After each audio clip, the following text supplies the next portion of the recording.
Excellent Research Center. So this event is being organized by the Research Cluster Office, University of Malaya.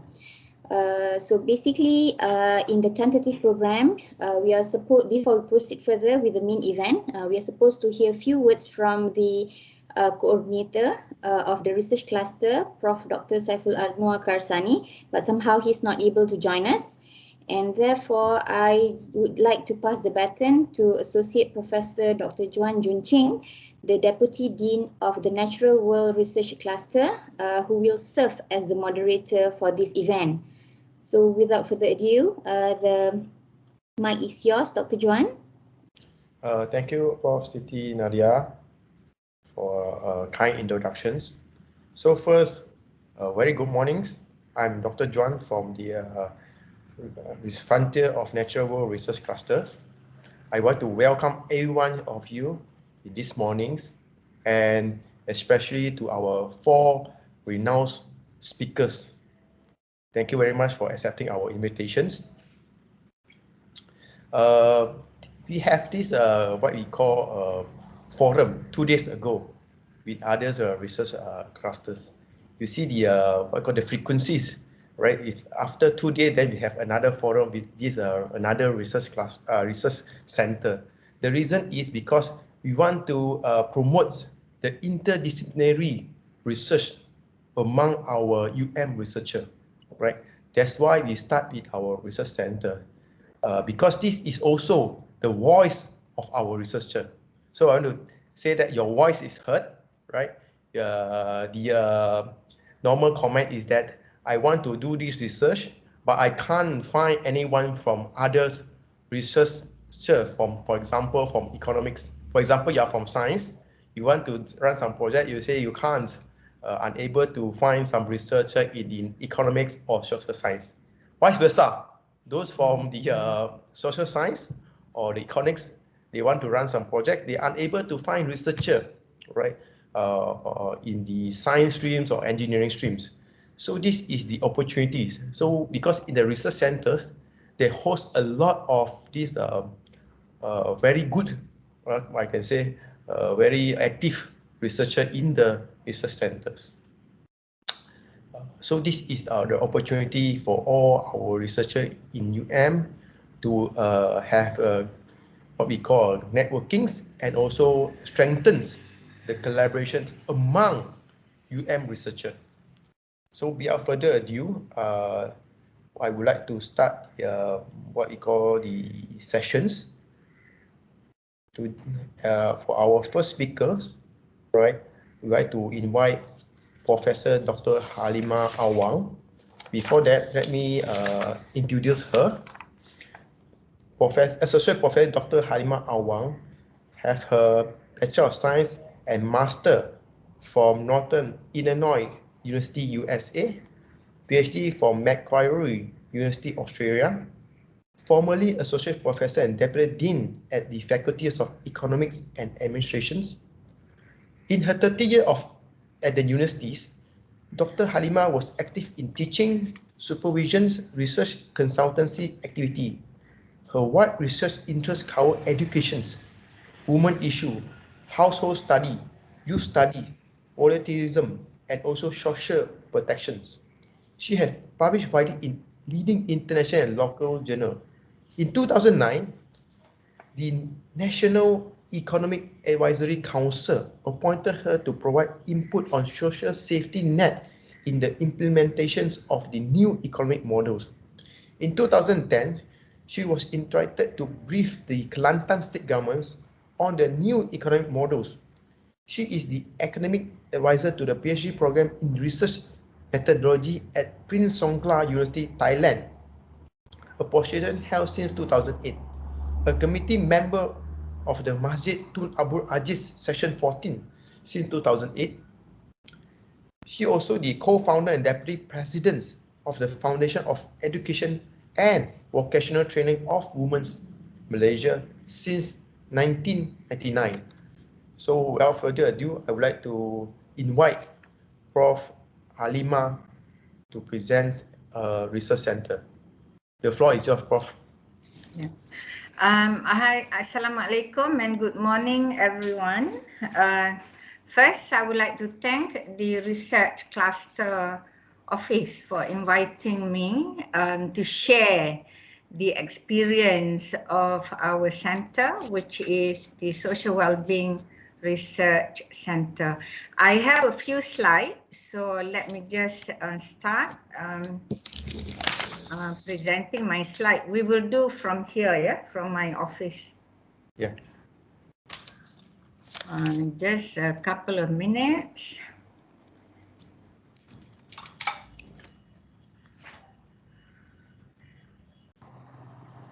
Okay. So let me start with, we are a social science research center. How it started, it was in sometime in 2008.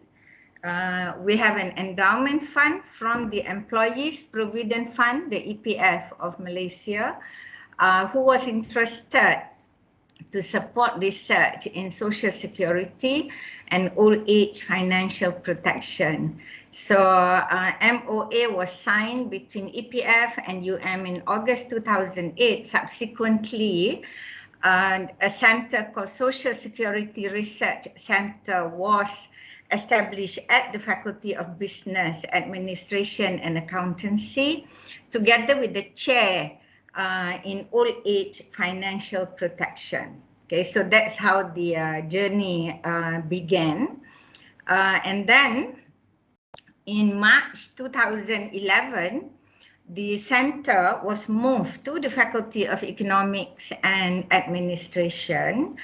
I think it was in 2018 that it was changed to a social well-being research center, give a more broad focus of the well-being throughout the life cycle of a person, because we did have some issues when we put social security. People think about the, a border security and all that. And together with the Social Wellbeing Research Center, we changed the Old Age Financial Protection Chair to Social Wellbeing Chair. This is, of course, with agreement from the council.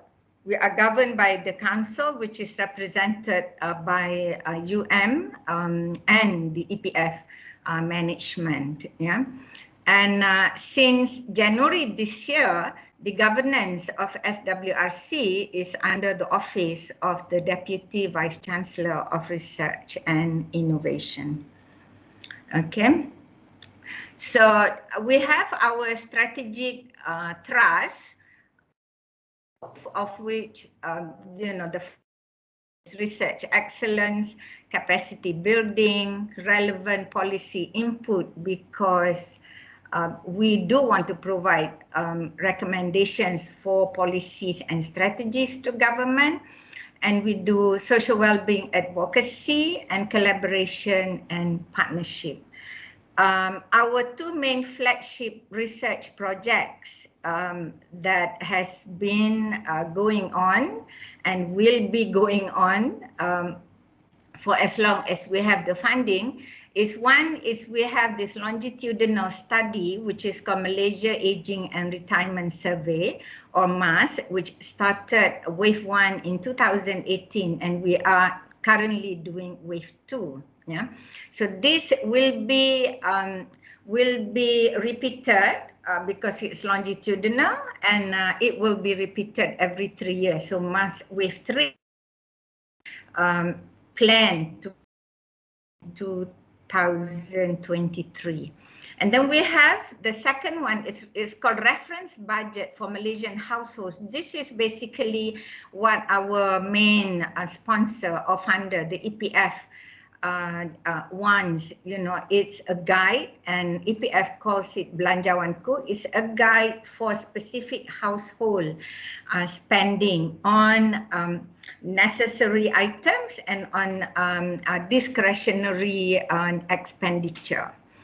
Capacity building, we talk about building professional courses. We do have that we mount at the Faculty of Social Protection course for the Masters of Economics students.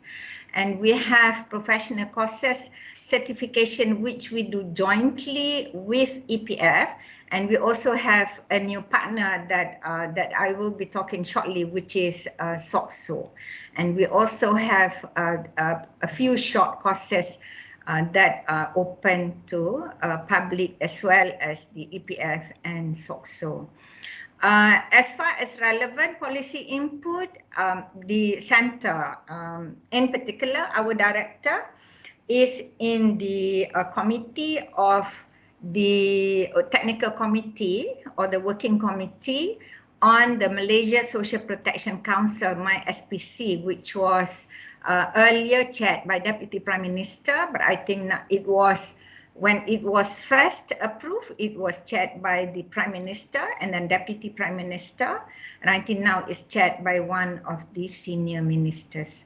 And of course, we have a number of publications, and we conducted conferences and workshops as part of also our policy input and social well-being advocacy. We write a lot in the media, in the newspapers, you know, appearing in radio and all that. And we also have educational and community outreach activities to talk about and to educate on financial literacy as well as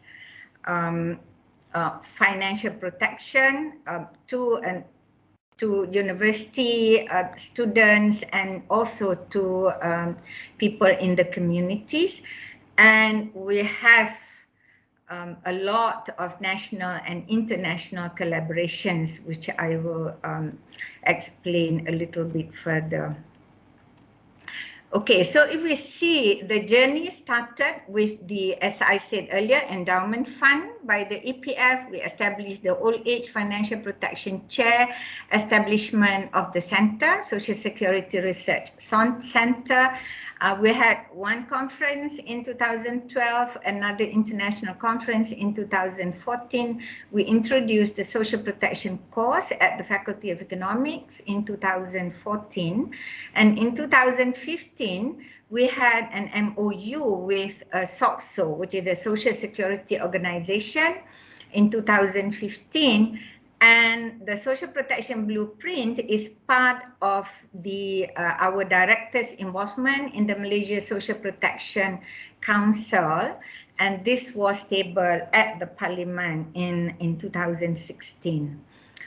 Moving on, when we moved to we actually renamed Social Wellbeing Research Center, we were appointed by SOCSO as test agency for the CDMP, stands for Certified Disability Management Professional, and CRTWC stands for Certified Return to Work Coordinator.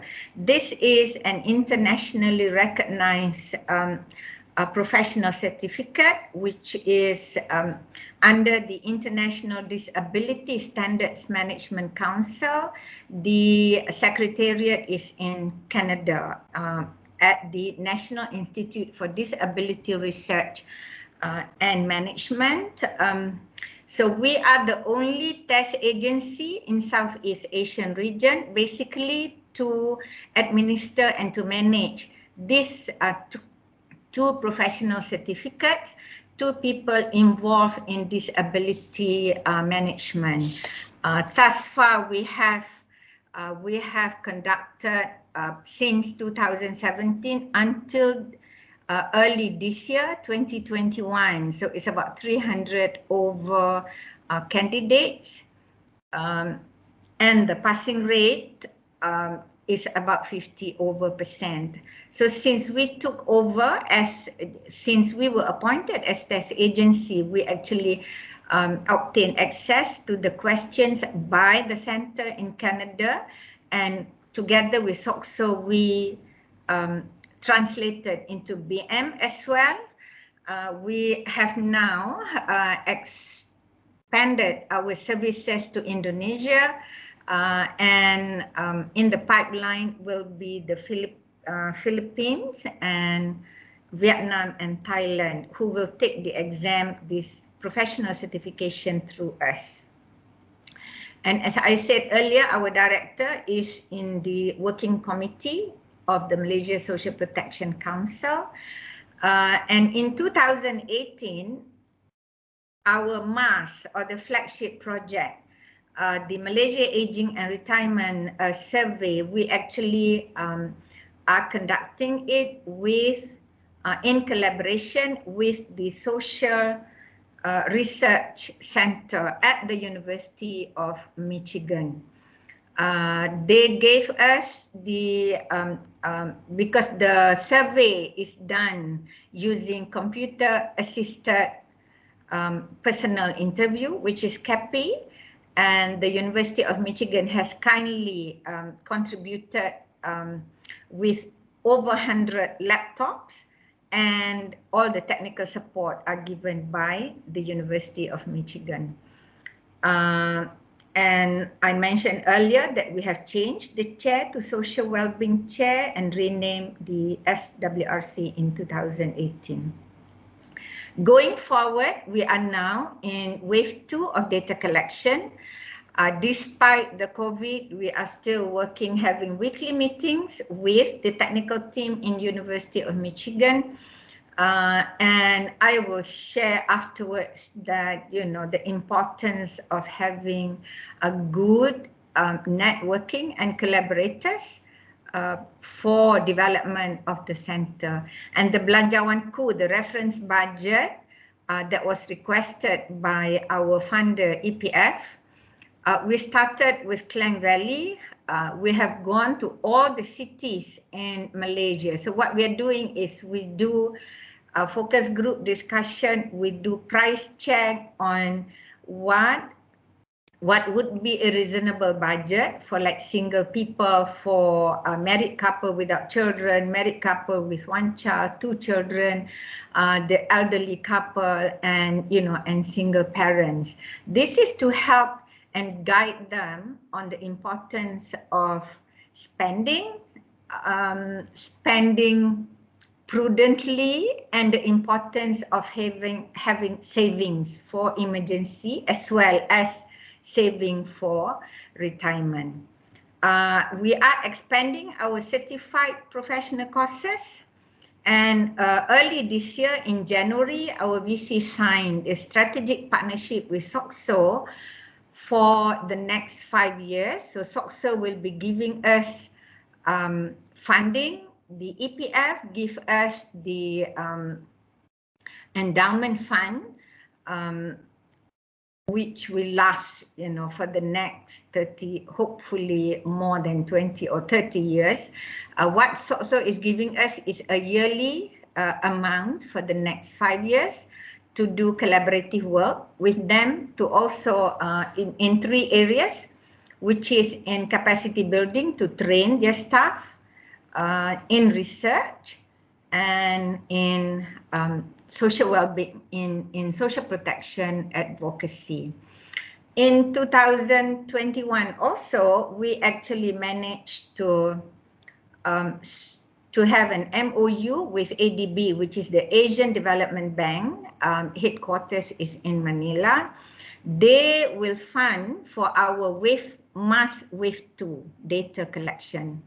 And they want us to be the anchor for some of their selected countries to do similar study on aging, involving 4 other countries in the Asian region. We also had an MOU signed with the WHO, World Health Organization. They are working on the decade of healthy aging, and we are now developing tools for monitoring the healthy aging from 2021 to 2030. Okay.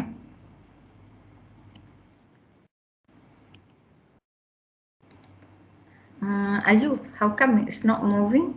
Okay. So just to show you that this is our network and collaboration, the one on the left are our key partners. So our main funder is KWSP or EPF, and we have signed the strategic partnership with SOCSO for the next 5 years. So again, we are getting quite a big sum every year. And with Michigan, we started in 2018, and we are doing this at least until wave 3. They will be giving us technical support. And the ADB is which we just started in June. The work with ADB, they are funding for our MAS wave 2.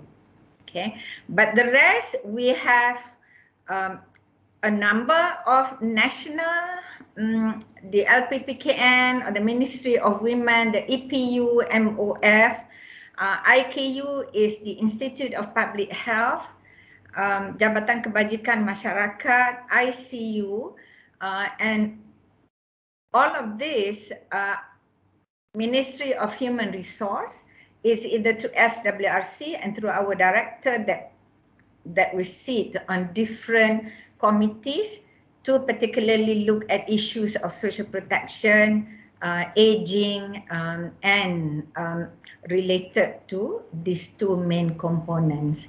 And the top part are those that we have worked or collaborate with at the international level. The ITC is the ILO International Training Center in Turin. We collaborate with this center for our certified retirement planning professional that we jointly do with the EPF. Yeah. SHARE is the survey of health, aging, retirement Europe that we had consulted earlier before we embarked on the Malaysia Aging Retirement Survey.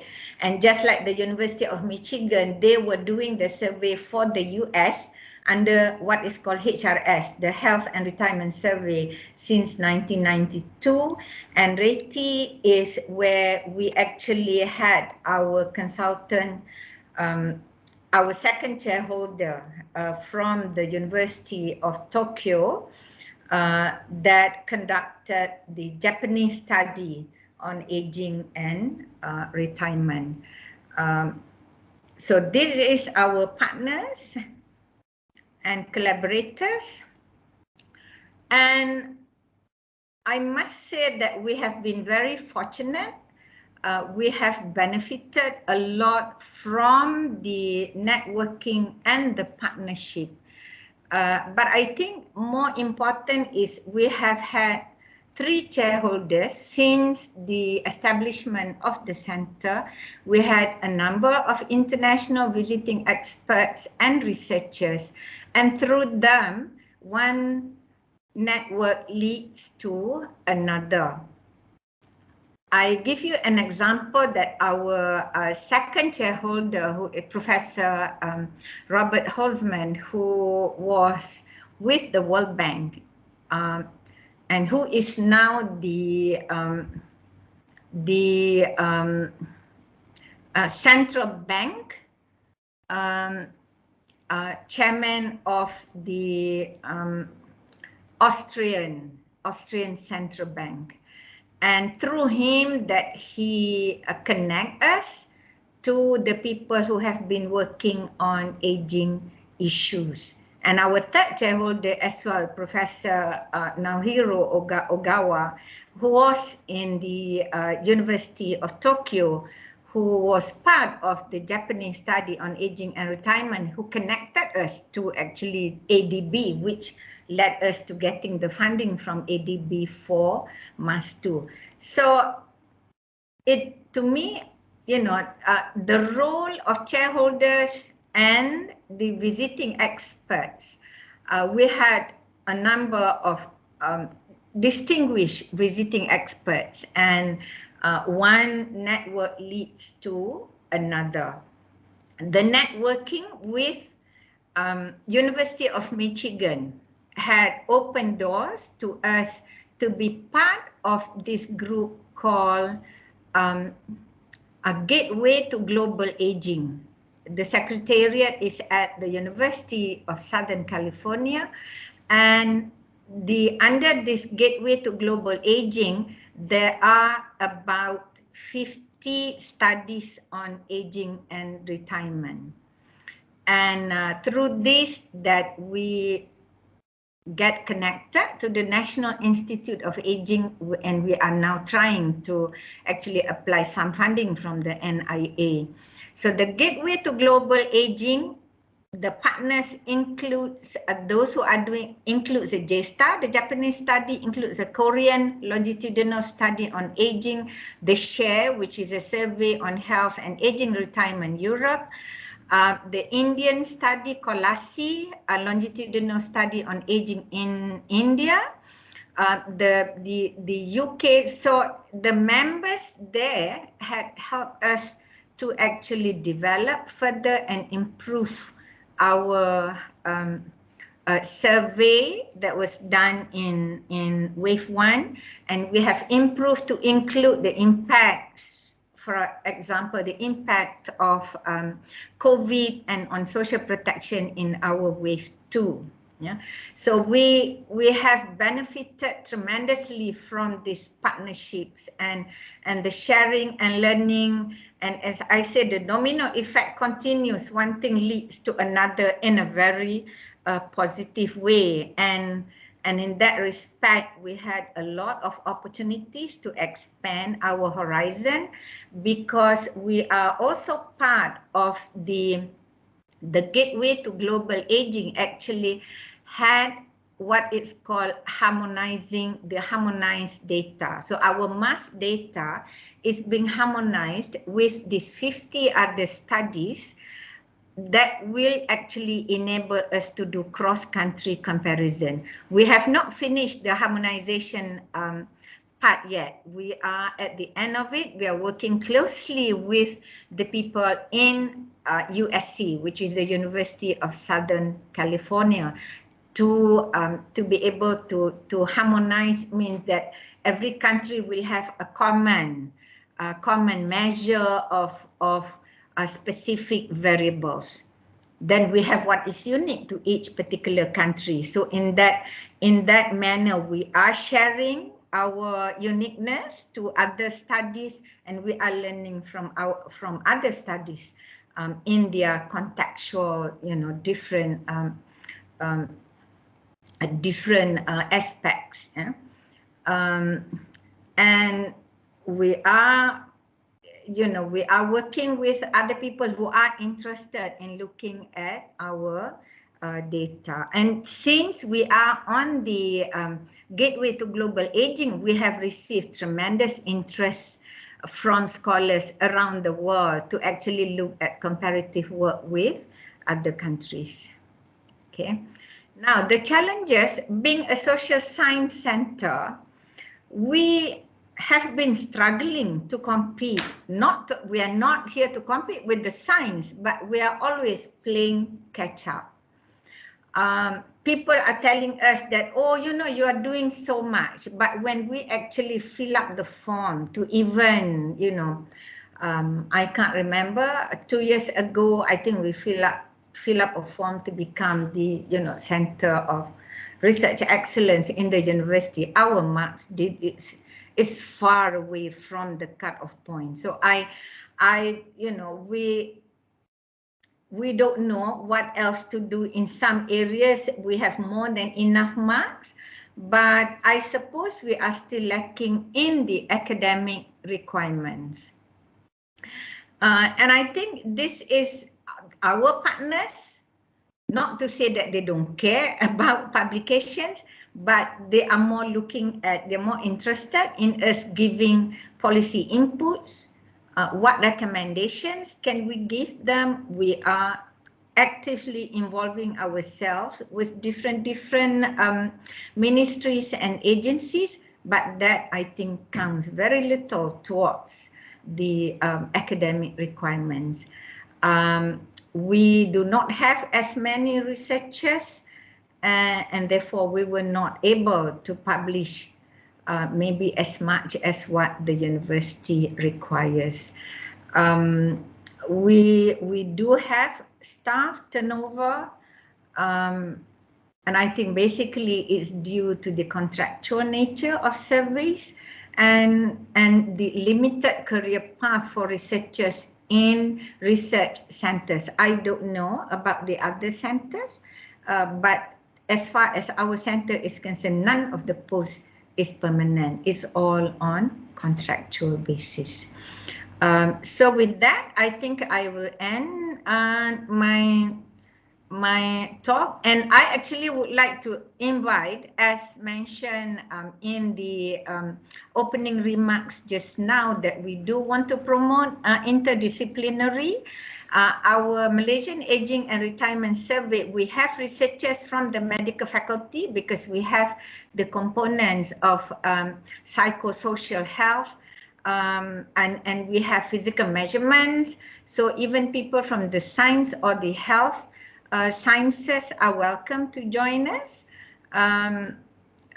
So with that, I will end my talk. Thank you very much. Thank you, Prof. Very enlightening talk about your center. I know that you're facing a lot of challenges. That's why we invite you to share your challenges. If people heard the challenges, at least it's not done overnight, but be aware of the challenges, and we will try to overcome these challenges. Without further delay, I would like to invite our before that, Prof. Halima, please stay until the end. Yeah, we will have what you call the forum at the 11:35. Okay, so then we will have some questions from the audience as well. Okay, so let's invite Professor Jennifer N. Harakrishna. Before that, let me read out her impressive CV about Prof. Jennifer. Originally from UK, Prof. Dr. Jennifer N. Harakrishna completed her Bachelor of Science in Microbiology at the University of Shareholders, UK. Then she was awarded a Whitbread Scholarship to pursue her doctoral thesis in molecular genetics at Cranfield University, UK, for which she was awarded the Chancellor Gold Medal for the most outstanding graduate students of the year in 1990. After postdoc fellowships at the University of California in San Francisco, she held a position at Top Bio Research Sdn Bhd, Universiti Putra Malaysia, Malaysia University of Science and Technology. Prof. Jenny is currently the director for the Center Research in Biotechnology for Agriculture. The synonym is SEBA. And she also holds a joint appointment as professor in the genetic program under the Faculty of Science at University of Malaya. Prof. Jenny also holds a current appointment as honorary visiting fellow in Department of Genetics and Genome Biology at the University of Manchester, UK. So let's welcome Prof. Jennifer. Prof. Prof. The floor is yours. Thank you. Good morning. I can share my own slides, I think. Yeah, sure. Okay. I want to share the window. Let's see if we can get this. I'm not so familiar with Teams, so give me a moment. No worries. No worries. Is that showing? Yes, we can see the slide. And it's in slideshow? Yep. Great. Well, for your information, we have 94 participants now. Good number. Okay. Good news. Good morning, everybody. I hope everybody is safe and well. We're going to talk about challenges, and I think everybody is facing lots of challenges at the moment. So the title or area we were given is Challenges and Benefits, Research Center Journey. So ours is a center of research, and I will definitely be looking at it from that perspective. So we don't just deal with plants, but I thought this was a good one. Sort of like we're getting off our feet and trying to keep running, trying to get the best possible agriculture products. So just an overview. I'm going to give you first an overview of what SEBA is, who we are, what we do, and then I will talk about roles and attributes of CoE for research and our journey. So all of this talk, I'll be giving examples of SEBA's perspective, how we got started, how we keep going, and where we're trying to be. So it's a very busy slide, but this is our kind of one slide who we are slide from SEBA.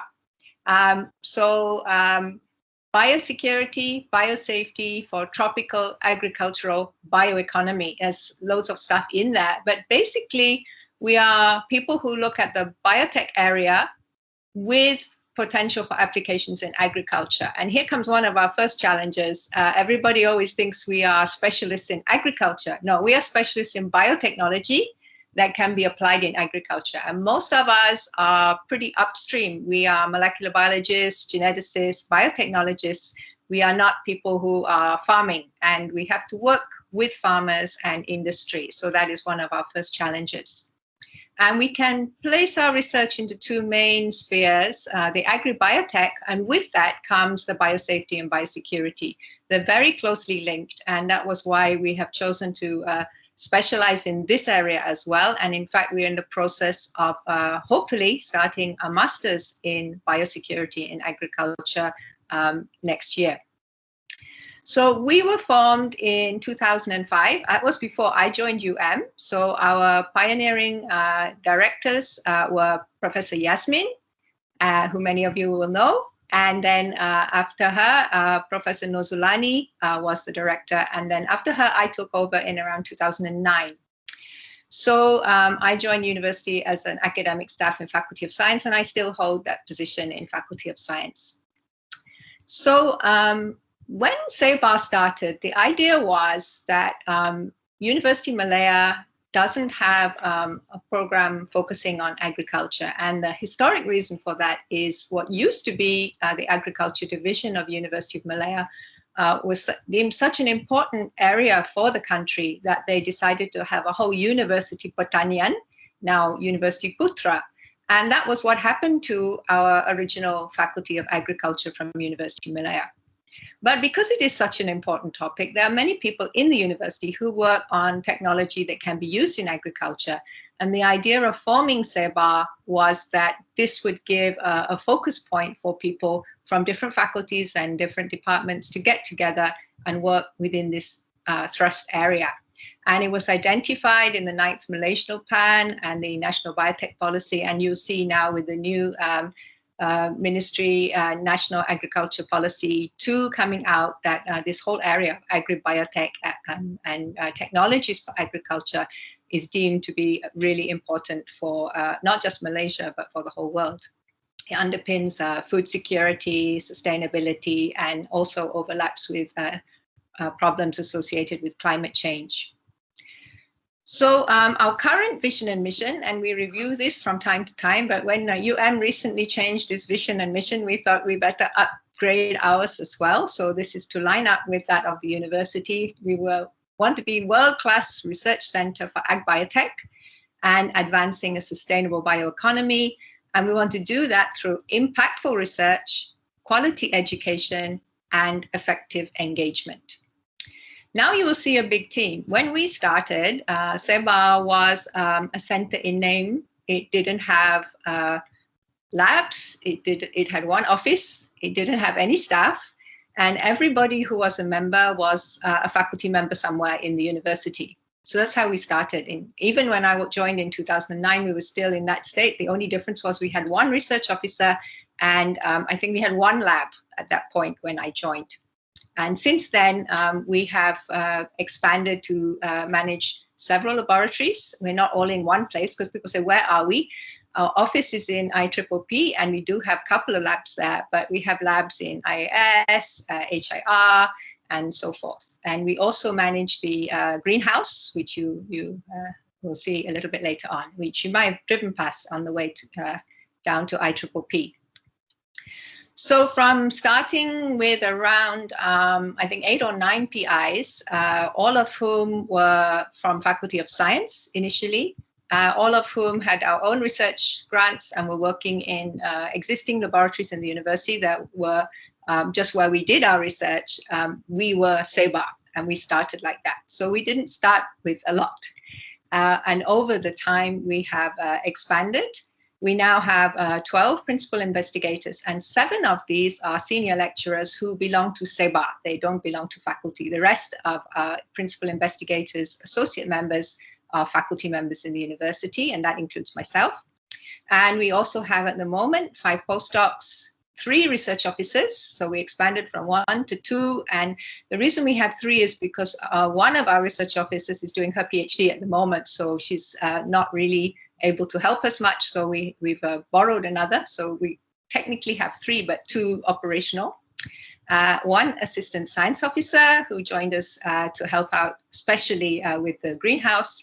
And we have 2 contract staff, administrative assistants, and we have to manage those with research grants. So as Prof. Haliza said, this one is very challenging. We often have turnover of this staff because there's no career track for them, and the salaries are pretty low. But we've been really fortunate in having great people, and most of them stay with us at least a year and pass on their training to the next person coming in. So we've had really great support nevertheless. So what are the roles and attributes of centers of excellence? There should be a place to allow interaction between the scholars, the students, and the stakeholders. We want to focus on high quality knowledge creation and dissemination. So it's research and teaching and outreach. All of that is encompassed in there. And for research, for UMCOEs, what are the particular things we're looking for?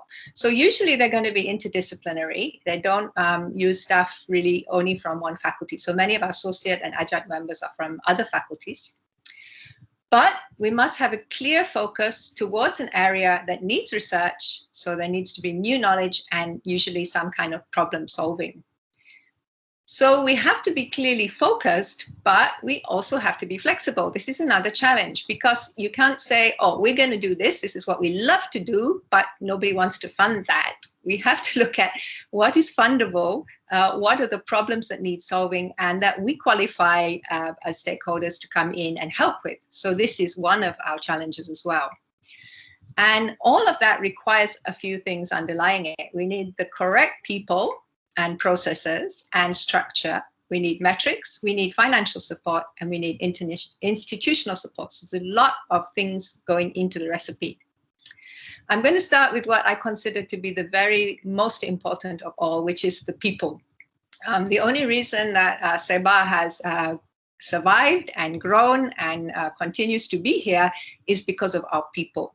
So there are 3 cohorts, and none is more important than any other. We need every part of this diagram. So we started mostly with the academics because they were our founding members. They were people who love being an academic. They are happy in their job. They are hardworking. They are ambitious, and they're passionate about leading and conducting research. So for a research center, they have to be totally driven about that. They also have to aim for higher standards for CoE, Q1, Q2 only. And we must be team players because it's not one person on their own can do everything. They must be willing to take the lead in different areas as well. I'll talk about that again in a minute. We have various other researchers. These tend to be younger. They're the officers, the students, the fellows, the interns who also have passion and excitement and expect some support back from us. We have to give them the training. We have to find the grants to support their research. We have to keep the facilities running for them to do the research. But these are the young and energetic people in our organization. And then we need a very professional support team.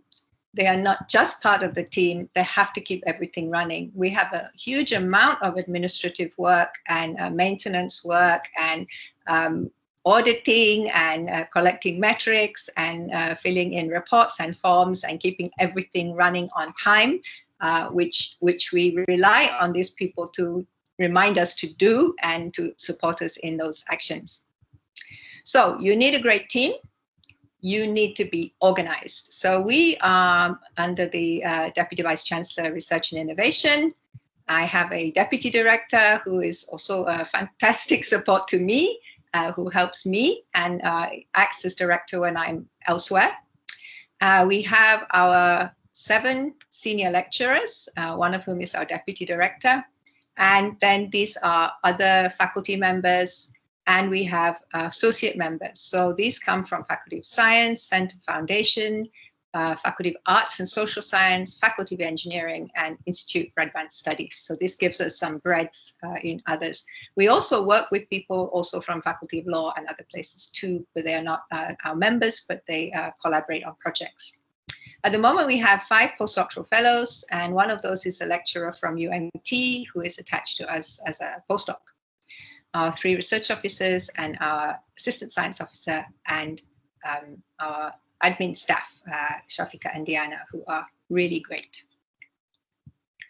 So why we need to be organized is because there is a lot to do. In order to get HiCoE or to even qualify to try and fill in the form, there are so many boxes to check.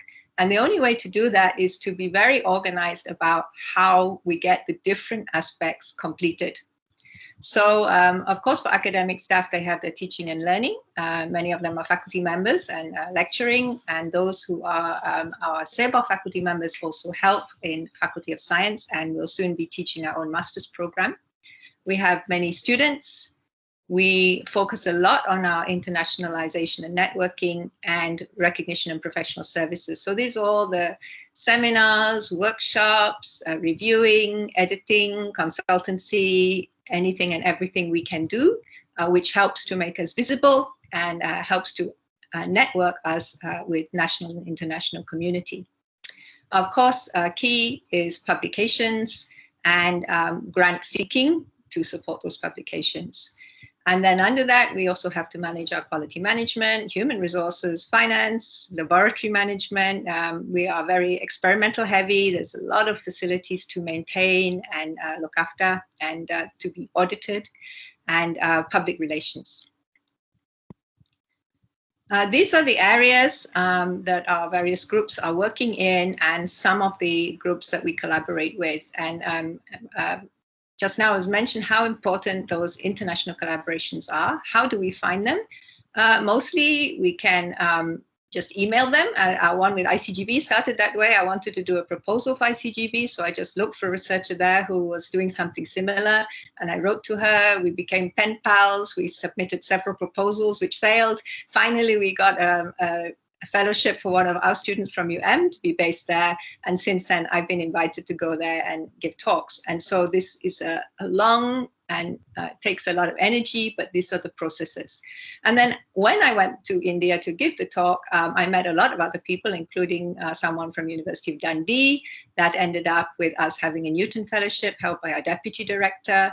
I keep in touch with University of Leicester, which we collaborate. We had one of our high HIR projects together with them, and that's led to me having an adjunct position there, and so on. Prof. Yasmin, through her network, got us in touch with the Bill and Melinda Gates Foundation for an international program on banana breeding.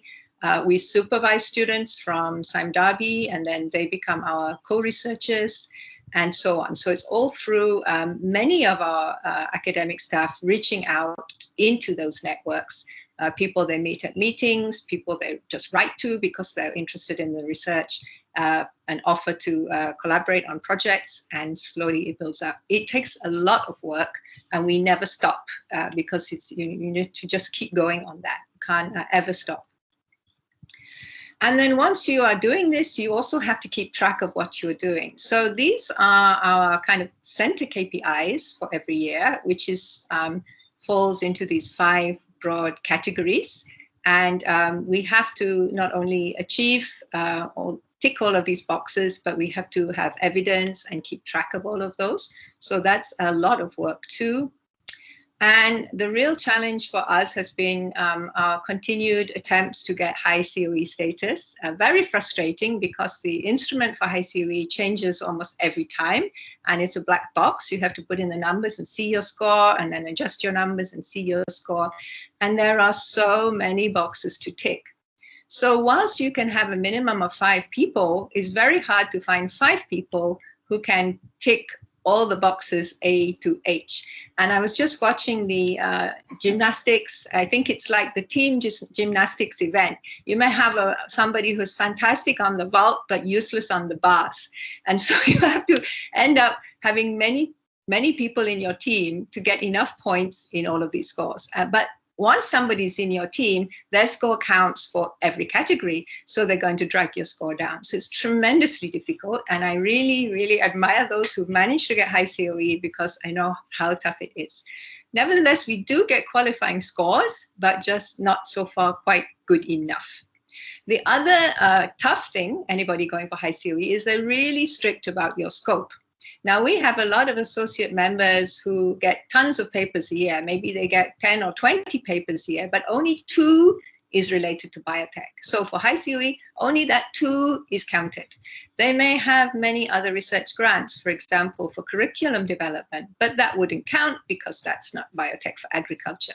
So it's really frustrating. We don't want to stop people doing all those extra things, but all the energy they put into those extra things dilutes their score and our score in high CoE. So it's very frustrating.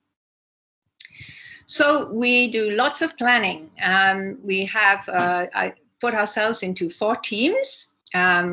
A team that looks at impactful research and basically grant-seeking committees, aspiring leaders, and that includes our teaching, brand creation, this is our publicity and outreach, and stakeholder engagement. And we use SWOTs and TOLs, we have workshops. You must get everybody involved. All of your members need to feel engaged, they need to be heard, and they need to be able to contribute, or they won't have the energy to help you. You must have short, medium, and long-term goals, and you have to keep reviewing them. The COVID has, killed us. We cannot do any lab work for so long. We really have to review what we can do, and it's going to be ever more challenging to do publications when we can't do experiments. And the other thing you're definitely going to need is support from management. And we've had fantastic support from management. We wouldn't have been able to have our own research labs, the growth rooms, the plant incubator unit, the plant biotech facility. But because we do have these, we can bid for and run research products, and we can conduct training and outreach activities. So this really enables us to grow and to be well known. I'm just going to flip through these quickly because I know I've run out of time. Just want to mention our plant biotech facility. This is actually, we run it, but anybody in the university can come and use it. We do it to international standards. It's the only international certified BSL-2 lab facility in Malaysia when we started, and it's the only one that is been consistently certified over the last 10 years, and we still certify every year. Some tips, how do you get that support from management? I will tell you this, the management will listen, but you must do your homework. People say, oh, they never give us money. No, they won't give you money until you convince them what you're going to do with that money and how it's going to benefit. So you must say why you can do it, who will benefit, and be specific about how and when, why it's needed. Also, what's the risk if you don't do it? And be persistent. And so these are my tips. It's really hard work, but they will listen, but you have to be good. You have to be convincing. And worldwide, you need to be visible. We run workshops, we do community engagement, we're active on social media, and of course, our publications. So these are some of our in-house training, pre-COVID. That's why nobody's wearing masks here. We made videos. So now the videos still exist and can be used for training even when we can't get face-to-face. We do exhibitions, we do schools, we do all sorts of things to let ourselves be known in the community. We run, this is some tissue culture workshops we did, and tissue culture technology. This was a project that Prof. Nozolani ran to help with the economic transformation for employability. And just my final couple of slides, how do we keep going? You have to feed each other's enthusiasm, support each other, and really remember why you loved research, why you became an academic. it's you say you must be crazy to do this. I think we're all crazy, but we're crazy about research. You have to work hard, you have to be proactive, and you have to keep moving. Your race never ends. Even if you, like me, maybe in a couple of years will retire, I got to pass it on, and I want to leave it in a state where it's still going upwards. So my very last slide, challenges and benefits. I would say the biggest challenge is finding the right people to be your members and to collaborate with. There's a lot of time wasted following up with people who aren't suitable, who aren't really interested, but you must keep the energy going. But the benefit of that is when you have the right people, you're working with great people, and that is incredibly satisfying. Finding funds and facilities is huge challenges. We've done very well over the years. This year is really tough, but we just have to keep going. And when you have those funds, you can then do the research, and that's what really keeps most of us excited and happy. How do you stay motivated? One, we must motivate each other, but remembering our recognition and our support. There's nothing more satisfying than getting a paper published. And every paper at the moment is a paper. It's great. So I'm going to stop there, and I'll be staying around for the discussion. Thank you. Thank you, Prof. Jenny. I can hear that Prof. Jenny is very optimistic person. Very good. Stay tuned. Later on, we have a what you call forum, Prof. Jen. Let us invite our third speaker, Professor Muhammad Rafi Johan. He's also my boss. He's the Director of Nanotechnology and Catalysis Research Center, NanoCat. Let me read out about his brief biography. Professor Muhammad Rafi Johan continued his study at Institute of Advanced Studies, Universiti Malaya, where he obtained his Master of Philosophy in Quantum Optics in 1997. Moving then to Department of Physics, University of Malaya, where he obtained his PhD in Theoretical Physics in 2005. In 2010, he is promoted to Associate Professor to stir the research in the nanomaterials engineering. Then in 2015, he is promoted to Professor at Material Engineering. In 2016, he is transferred to NanoCat, Universiti Malaya, which is our UMCoE, a well-recognized center with the missions to be the world leader in nanotechnology and catalysis. Pointing to the sustainably resourced and green technology, in 2017, he is appointed as the director of NanoCat.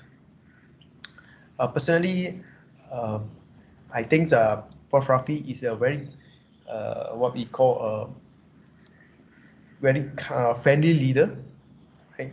With the very calm persons. Facing any situations, he have this what we call calmness and overcome all these challenges. So let's just welcome Prof. Rafi. Thank you, Dr. Juan, for your kind remarks. Yeah. All right, can I start? Yeah, please start. Okay. You can share the slide for, okay? I don't have any specific slide, okay, because let's take 15 minutes. I just give some experience and philosophical, more on global perspective, and then some I quote from NanoCat experience. Yeah. Okay. First of all, let me thanks to Research Cluster for inviting me to be part of the forums here. So my talk today will be on hypothesis of Center of Excellence must build on the strong research communities. Yeah? All right.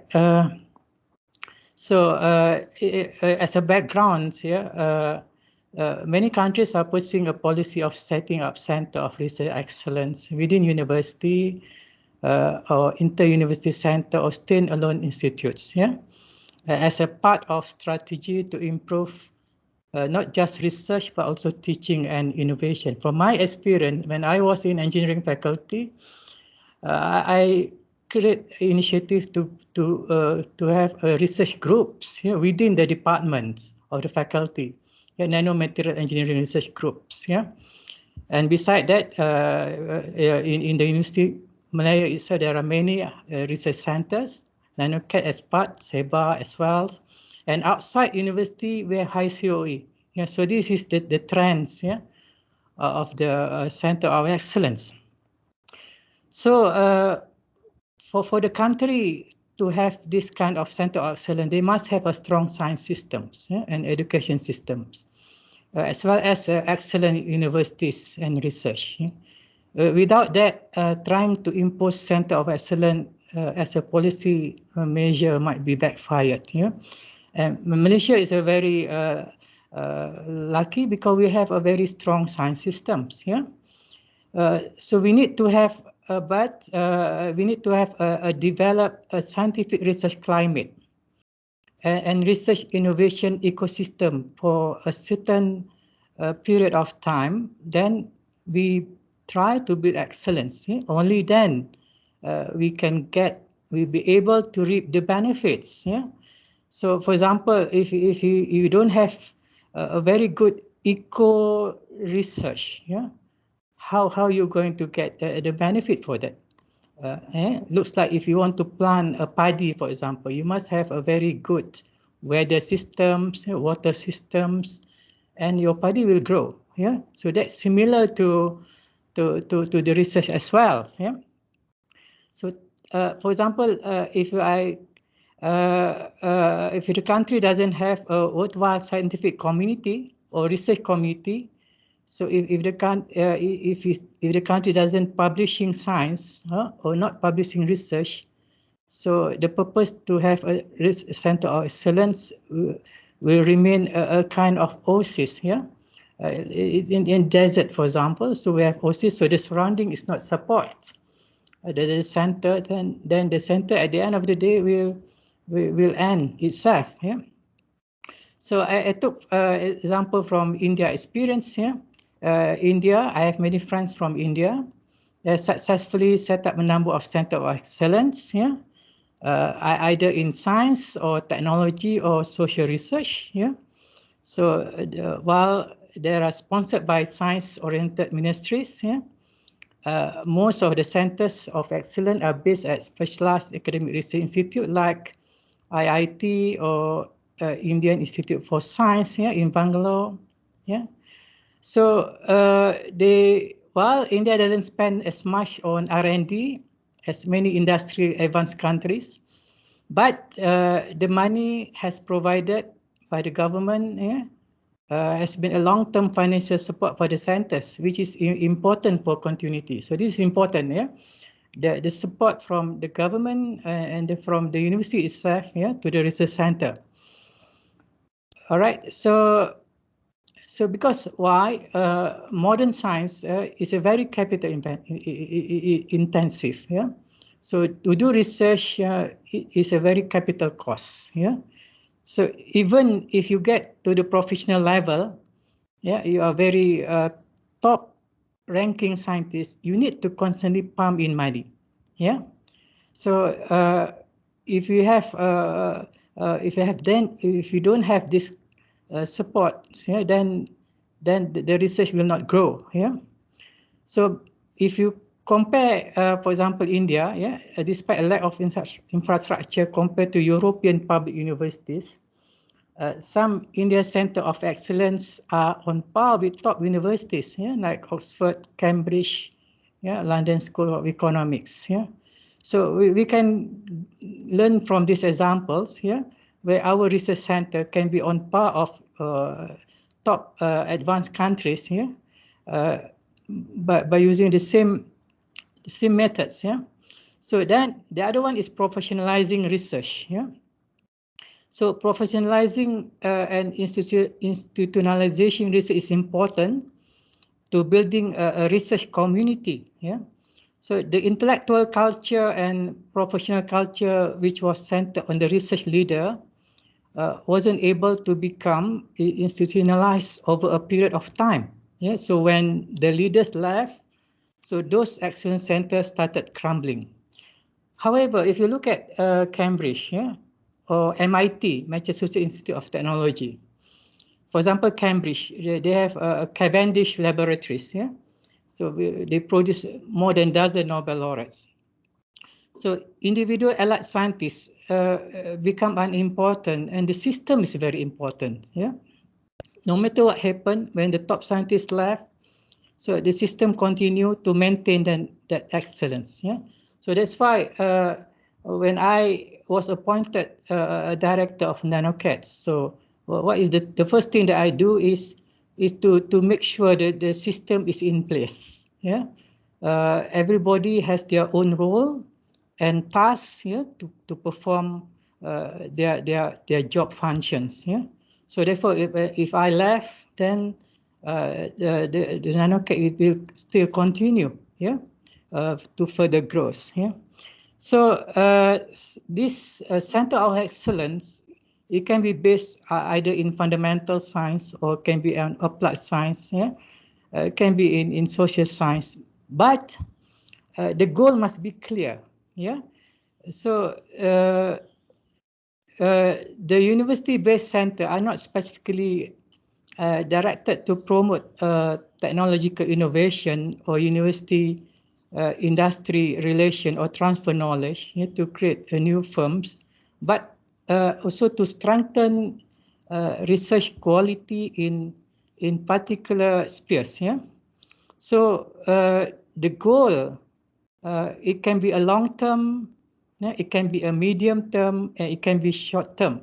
Yeah, for example, for long term, like fundamental research. Yeah, in for example, we have a Center of Particle Physics, National Center of Particle Physics. This is a long-term goals. Yeah, which this National Center of Particle Physics collaborated with European Energy Agency, yeah, for particle research. Yeah. So, but we also have to have apa ni, strategic term, yeah, which developing areas with economic returns, yeah, and also a goal to show result in the short term, yeah, such as in urban development, yeah, transports, yeah, telecommunications, yeah, where the solution need to be found swiftly. Yeah. Okay. Let me go to the second part of my my talk. Yeah. Okay. I just mentioned the backgrounds. Now we go for the ingredients. Yeah. To be the top research center of excellence. So the question is, what is the definition of excellence? Yeah. So this research excellence has become a buzzword. All right. So politicians, policymakers, funding bodies, academics, and other stakeholders use the term in different contexts. Yeah. But what is real excellence in real sense? Yeah. So therefore, before discussing how to nurture excellence, it is crucial to agree on a definitions. Yeah. So we can look the definition of excellence at two levels. Yeah. So at the first, at the individual principal investigator (PI), and at the level of the research center. So for PI, yeah, PI or group leader. So we define excellence as an expert or researcher with potential to become expert in the case of a young group leaders, yeah, in the research field with outstanding level of international recognition for impactful contributions to the field as evident by landmark late author publications, right? She also have other markers of esteem awarded by peers, clear and strong vision on the future developments, yeah, within his area, which is translated through challenging research plans. Furthermore, she also a teacher and mentor to the next generation of scientists, perform research according to the highest quality and ethical standards, yeah, and is actively involved with the Research Institute strategy. So for Center of Excellence, so the definition of excellence for Center, it harbors a critical mass of excellence. So this is the mass. So your Center of Excellence must have a critical mass of excellent researchers. Yeah? You cannot do individually. So all contributing to an open, diverse, interactive, collaborative, creative and critical environment in order to perform impactful research with international visibility. So it provides researchers with state-of-the-art facilities, infrastructure, advanced training, and support and operates according to the highest ethical and business standards. As such, it is able to integrate and promote talent and its circulation as well as adding value to knowledge and the society. So now we go to the ingredients, yeah, for excellent in research center. So this is very important, yeah. So what is the ingredient to become a center of excellence? Yeah. First, you must have a stimulating environment and state-of-the-art resources. So excellent research is a place where a highly skilled workforce develop a world-class research. Yeah. So the management of the research center should create a setting maximum stimulates and allow research to flourish. So it include, for example, creating an open, diverse, interactive, critical, creative, and collaborative research environment to nurture scientific integrity and promotes creation of strong community as well as providing the best possible research environments. So we have to consider, for example, this following element like fostering an interactive scientific culture. All right, so we have to stimulate this culture where constructive criticism and challenging ideas are appreciated in engaging environment. So how we can do this? By having collective work discussion in which everyone is invited to actively participate irrespective of his position, either postdoc or professor, yeah, and others. So we have done this in NanoCats. Yeah, we have create, for example, meeting researchers. Yeah, so our academic staff or postdocs, yeah, have a monthly webinar, yeah, to the university, yeah, to have an engaging their current research. Yeah, so therefore this is how we give back to the society. And then nurturing scientific integrity. This is very important. Yeah, in order for us to achieve to go for a high research center of excellence. Yeah, so go to numbers of publication. We need to maintain our scientific integrity. Yeah, that this is something that we are I'm emphasized on NanoCats. Yeah, so I'm not compromised with the scientific integrity. Yeah. So, for example, your paper must be doing in ethical manners. Yeah. So the plagiarism is not allowed. Yeah. It's a criminal in academics. Yeah. It's something that I will not tolerate. Yeah. So scientific integrity is very important. Yeah. So that shows your sincerity in your research. And then creating a strong community. So identify and emphasize explicit core values of the research center, promote recruitment of top researchers, yeah, to your center, yeah, and then resources, yeah. So you have to maintain the state-of-the-art infrastructure with access to emerge and established technology. So, for example, in NanoCat, we have a technical service. We have 21 laboratories, research laboratories, and service laboratories, and also pilot plants where the service laboratories to give a service to the community by providing excellent analysis samples, yeah, with the state of the arts. Yeah? So that is very important. Yeah? If we don't have that kind of facilities, so we cannot do research as such. And then the other ingredient is knowledge transfer. It's a priority for research center. First, like publications, so like what Prof. Jenny said, yeah, paper, yeah, scientific paper. So this is very important. Yeah, if you can claim that you are highly authoritative in that research, but what is the evidence? Yeah, so people will see the evidence of your authority based on your publications.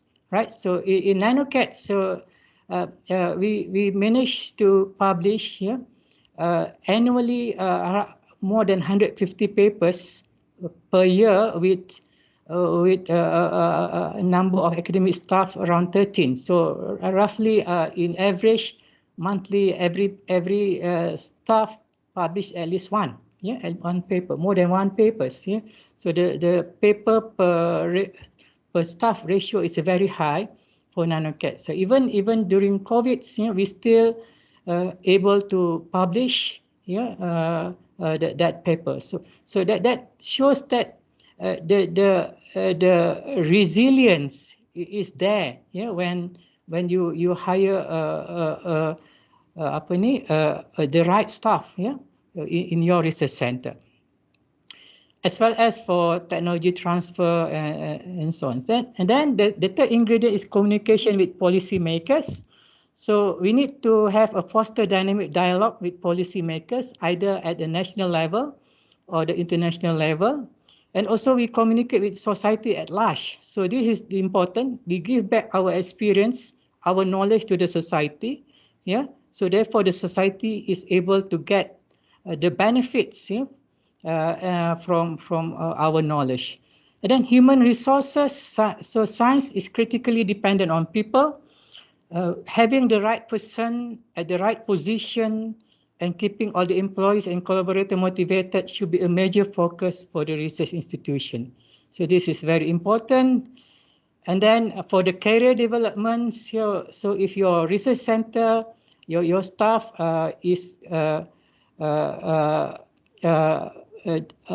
shows a very promising performance, and they have a right to get promoted, get supported from many areas.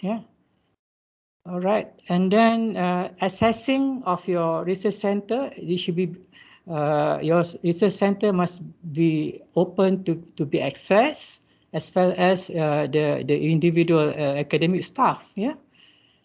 And then the role of the director. So this is very important, for research center.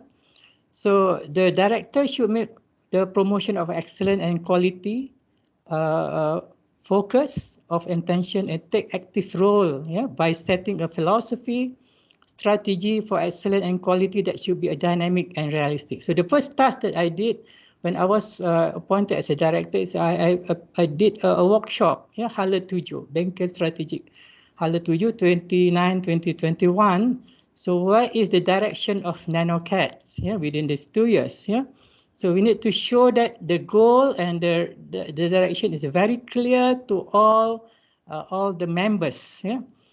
Ensuring that the PI become acquainted and socialized within this institution community, developing a culture that should survive after the departure of the director. So when I left, so the center still remain, and grows and flourish, protecting the institute against political and granting agencies pressure, having a clear policy, having and for evaluation and execution. Then I go for the last part of my talk today. Boleh ya Dr. Juan? Ada masa lagi? Yes, Prof. Yeah. Ada masa lagi? Alright. So the last part is 2 or 3 minutes. Thanks. how we can promote culture of excellence. A small step can make a big difference. That's the first thing. So we have to start facilitating open discussion, can help foster a more collaborative environment. This is I am very happy with the research cluster. They have this kind of event that we can have an interaction. With these small steps, they can make a big difference. Number 2, establishing a support system can boost morale and enhance a positive research. So we promote the career of our PI, our staff, coaching and support advice, to help to reduce pressure within a research environment. So it's again, I'm happy that research cluster have a clinic, for example, to help our academic staff. Ensure everyone is on the same page. So the research team could openly discuss, amend, and building an existing guideline to develop a consensus on their collective and individual behavior and attitude.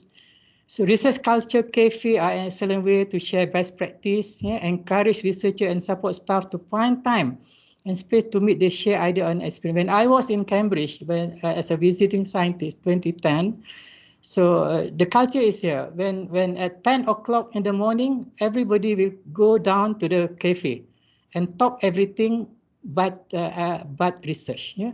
So this including professor, Nobel laureates, junior, postdoc, and so on. Then again at 3 p.m. they come also down to the cafe for half an hour to talk anything. So the idea is this is the way, the place the time that everybody can meet each other. Yeah, so it's very important to have this kind of cafe. Yeah. Right, organization, department, and team leaders leading by example in promoting an excellent research culture, discuss training gap for all team members, and embed research culture at international level. That's why, so my hypothesis is, so to have a center of research excellence go to the highest level, we must have a strong scientific environment, eco-research. Yeah, so that will nurture our center of research to the higher level. So with that remarks, I would like to say thank you to the organizer, to Dr. Juan, as a chairperson, for having me a time to talk my ideas. Thank you very much. Thank you, Prof. Rafi, for very enlightening talk about the research center and the challenge and way forward. So stay tuned again, right? For later on, we have a forum, right, Prof? So let's us invite our number 4 speaker, Professor Dr. Juan Haliza Abdul Majid. How are you, Prof?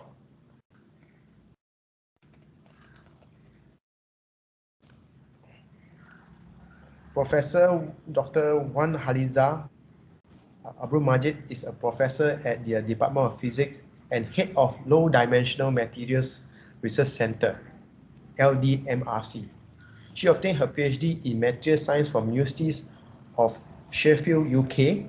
She has appointed as Deputy Dean and Dean of Institute of Postgraduate Study from 2017 until 2019. This is where I know Prof. Haliza. The main interests of research are various low-dimensional physics aspects, including the theoretical simulations, material engineering and design, device physics, and prototype development. She was a principal investigator for many projects, including LRGS, Science Fund, FRGS, IIRG, and also UMRG. Prof. Juan has published over 140 scientific articles and book chapters, including 3 patents. She has a H index of 19 with over 3,000 citations over her research work. She also won several awards, such as Gold Medal in ITEC 2019. She is a fellow member of Malaysian Association of Solid State, MASS, since 2011, and chairperson of MASS Chapter UM from 2019 until 2023. So without further delay, Prof. Haliza. Okay, thank you, Dr. Juan. Okay, so before I start, I would like to thank you for the organizer for organizing this event. Okay, I think it's a very fruitful event, I think, because we can share what we have experienced, the journey that we have gone through in UM, setting up research center, facing the challenges, and also overcoming it. Okay, and I'm sure we are still having a lot of challenges during this challenging time of COVID-19, pandemic. Cannot go to lab to pursue research, and meeting not face to face, just online like this virtual meeting. So there are many challenges that we have to overcome, and that will make us in the future. Okay, that will some sort of like mold us into something maybe not the same like we were before the pandemic. Okay, so hopefully we will come out well and safe, after this pandemic. So and still stay relevant to producing good quality research. So that is my personal hope, and I think most of us are having that what we call intuition as well. So to come out well and better after this. Okay, now I'm going to share you my slide. Okay, thank you. So we have 98 people online. Thank you.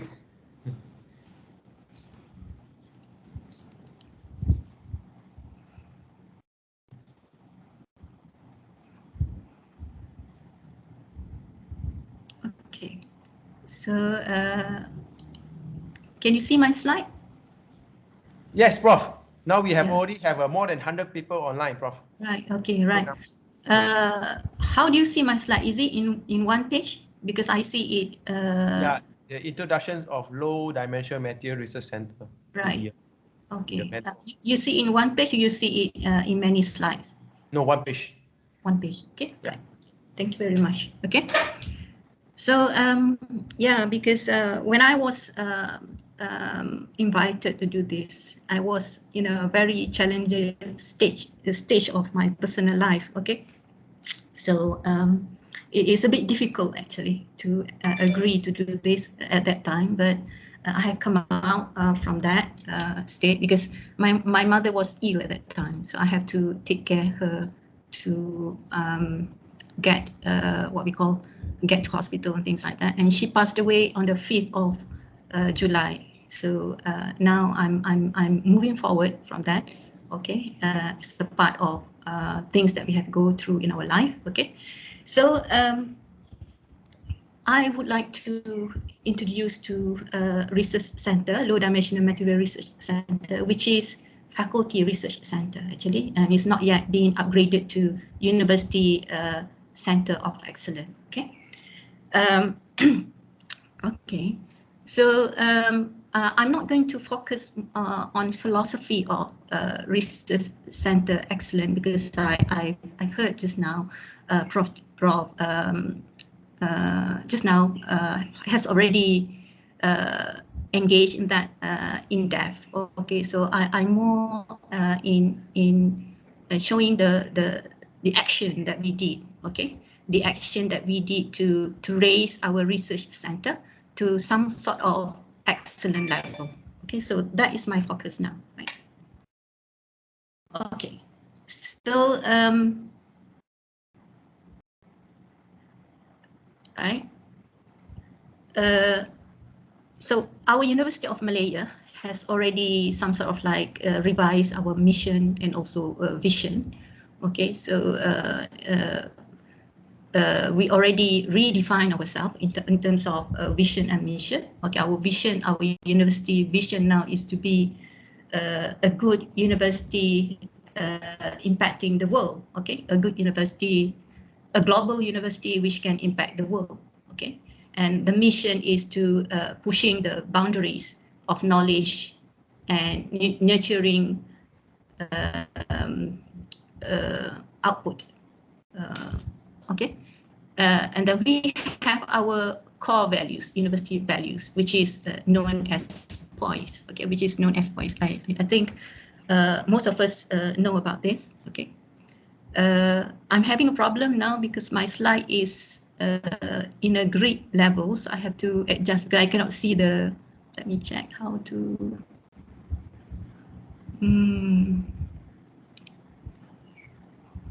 Okay.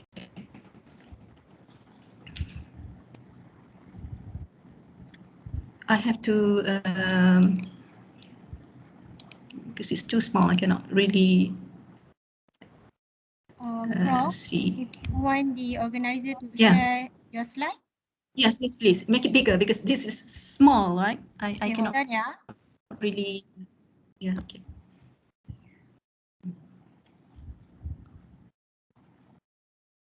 Okay, that's better.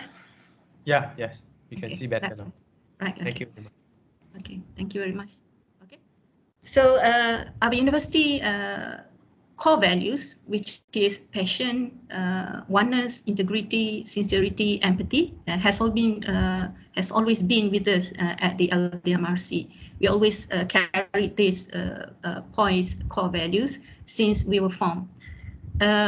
So we also share the what we call the ambition, our university ambition to continue to rise even higher in ranking and also in impacting the society.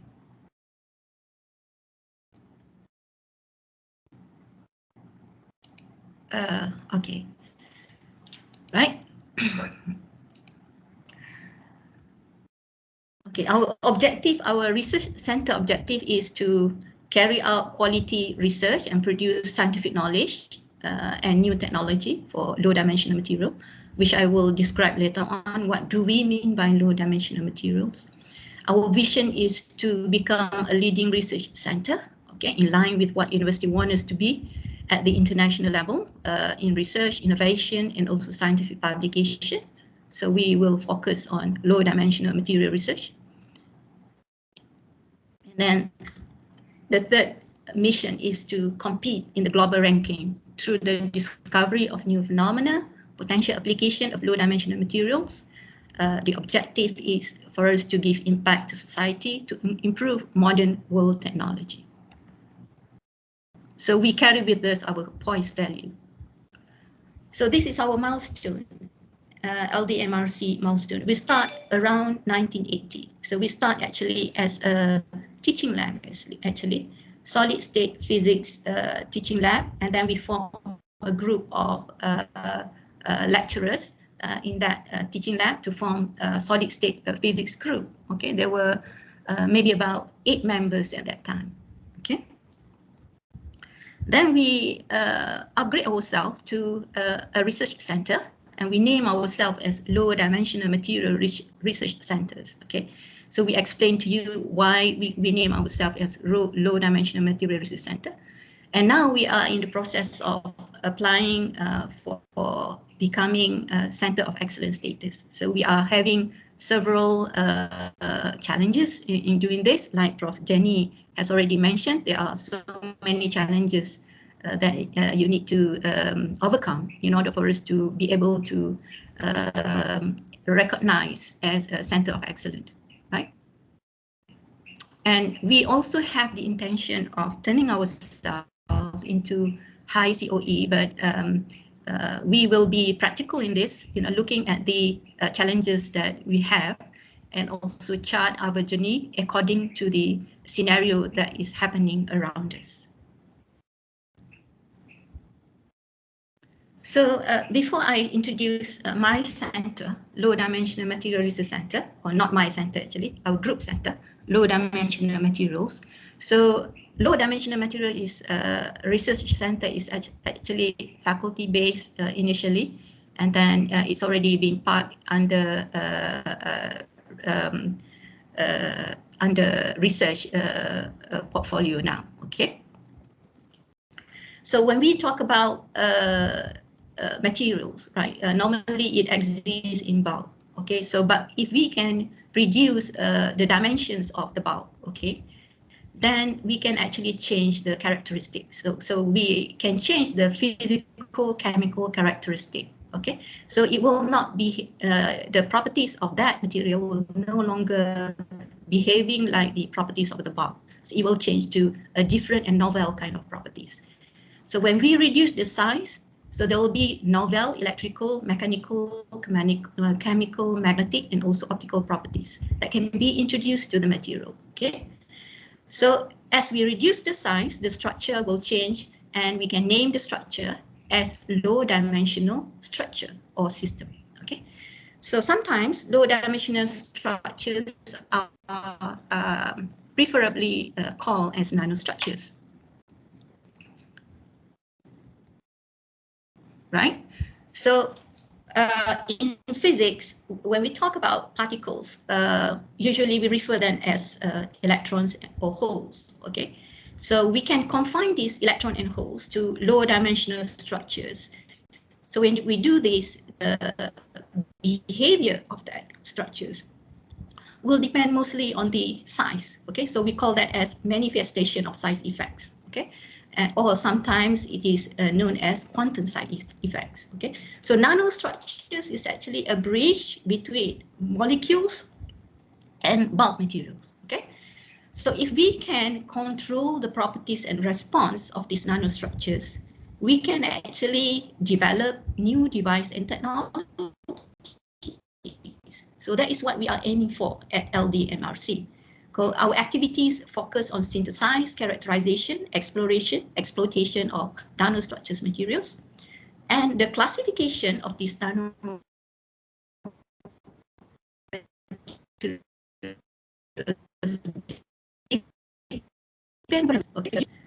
which sometimes refer to the number of degrees of freedom in particle momentum. Okay. I would like to explain this because I sometimes receive questions from the public. What do I mean? Why do we name ourselves as low-dimensional material research center? Okay, so depending on the dimension, right, whether it's 3D, 2D, ID, 1D, or 0D, so it will depends very much on the quantization and the freedom of dimension. Okay. So when we talk about 3D, it means that there is no quantization of the particle motion. So that means that the particle is free to move about. Okay. So when we talk about 2D, we refer to quantum well. It means that there is one quantization. So there is one direction quantization, and the particle is free to move in the other two directions. Okay, right? So now some of us focus in one dimension. So one dimension sometimes refer to wire, quantum wire. So in this case, quantization is in two directions. Okay, so there will be only one free movement in one direction. And some of us is also working on quantum dot. So this is zero-dimensional structure. Okay, so sometimes quantum dot is also known as quantum box. Okay, so in this case, there is no free movement of the particles. Quantization occurs in all three directions. So that is basically low-dimensional materials. Okay, so moving on from the definitions of our center. So our focus is always focus when we do research. Okay. We would like to procure cost-effective production way of producing new novel, low-dimensional nanomaterials, because looking at the capacity in terms of finance and things like that, so our target would always be looking for ways of producing cost-effective materials, okay, low-dimensional nanomaterials, okay. And these low-dimensional materials, okay, must have capability to be used in advanced technology innovation, right? So the applications is for enhancement of quality of life. Okay, so we are looking for applications which actually give positive, what we call positive impact to society, right? So in that sense, our research is multidisciplinary in nanotechnology.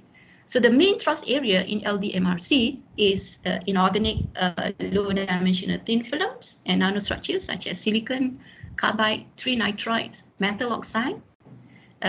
Many of us is also working on organic electronic materials, polymers and ceramic films, nanostructures, graphene-based nanocomposites, and also bio-nano-electronic materials. So let me introduce our members, okay? Right, so we are actually a big group, okay? I'm the head of the center. I have the deputy head, Dr. Khawla, Associate Professor Dr. Khawla, and we have 5 associate professors, and we also have 5 senior lecturers.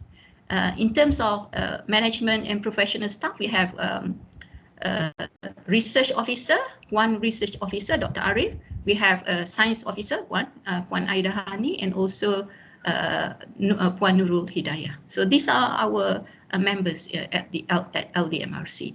So most of our academic staff are from physics, okay? right?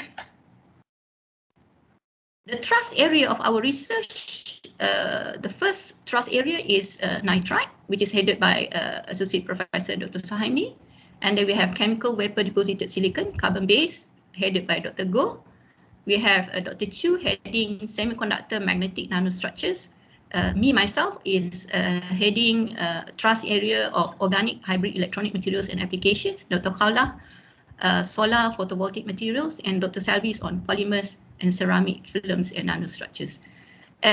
If you look on this side, the other one is Dr. Venga, and me is also working on bio nanoelectronics. So if you look at on these sides, so we are collaborating with each other in the Ldmrc in trust area, in certain trust areas. So we knew our focus well. Okay. Right.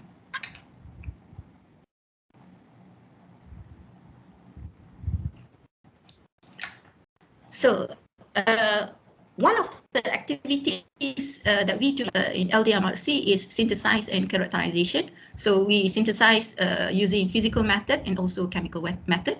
And we do a lot of optical and also electrical characterization for the materials, looking for novel properties of these low-dimensional materials. So some of the methods here, I will not be highlighting it in terms of reading it. Okay, so it's there. So you can see what we use in the center for the synthesizing the material.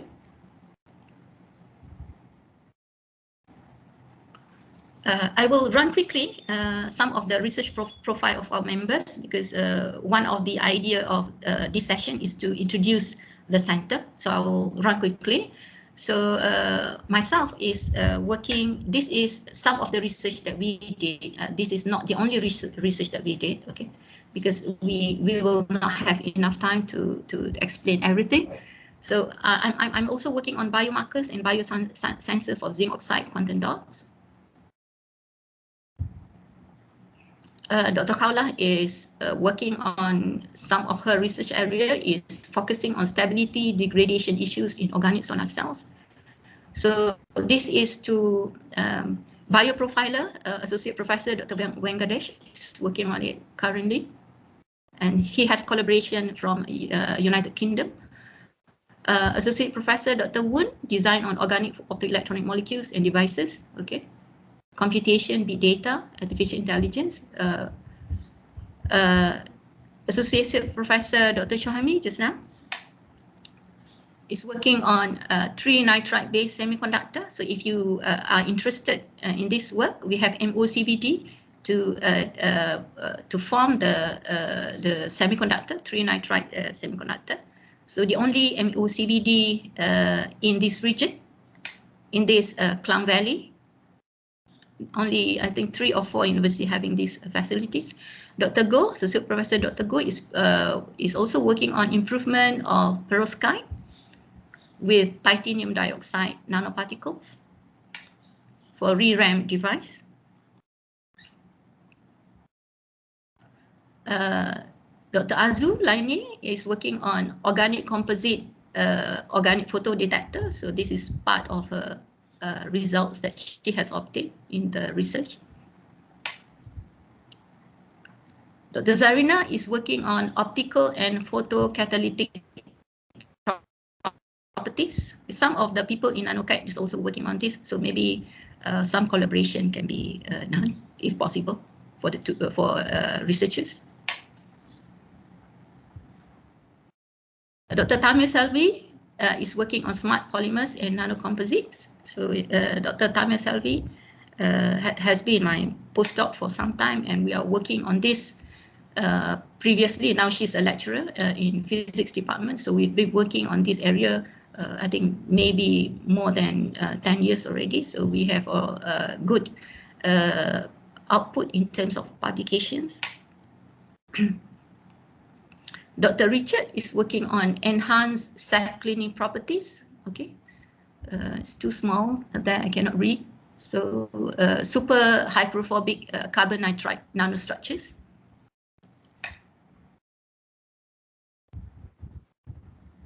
Then we have Dr. Chu working on photo deposition of organic nanocrystal titanium dioxide nanotube. Next, we have Dr. Kana. He's working on iron trioxide hydrate multi-wall carbon nanotube for resonance. And we have our research officer, Dr. Muhammad Arif, is working on development of vertical organic light emitting transistors. Okay. This is our facilities that we have in our centers. Okay. MOCVD, spin coater, glove box, photolithography, Ldmrc Milestone, furnace, e-beam. Okay. In case any one of you would like to need to use this equipment we have in our center, with a small charge, of course. Analysis system, we have Raman, UVVs, photoluminescence, contact angle, okay, surface profiler, solar simulator, chromometer, impedance. Okay. Our new collection for analysis is high resolution XRD. Okay, so this is just procured this year. So that would hopefully will give us into a bit better position to publish our work in a high-ranking journal. And we also welcome people to use our facilities at the center. This is the action part. Okay, this is what we have achieved, right? So I'm not going to talk about philosophical of research center. You know, I'm just trying to show you what we have done. Okay, so our publication 2016, 2017 is the impact of high impact research center. So that's why you see after 2017 there is a slight drop, but 2019, 2020 we are picking up in terms of publication. So 90% we publish our work in journal, right? Most of our publications are in the rank of Q1 and Q2, right? So the red color is in Q3 and Q4. So we focus our publication in tier 1 and tier 2 journals. So we publish some of work in Nature, Royal Society Chemistry, Springer, Elsevier, and so on. Right? Our members have also received many awards. Okay, the awards that we received between 2016 and 2018 is quite encouraging. Okay, I think that was because the amount of funding that we received at that time is quite encouraging as well. So we have the funding to go to exhibition internationally and so on. But 2019, 2020 is very challenging to us. So we are still finding ways how to overcome this challenge. So I think it's not just for us, everyone is having these difficulties, okay?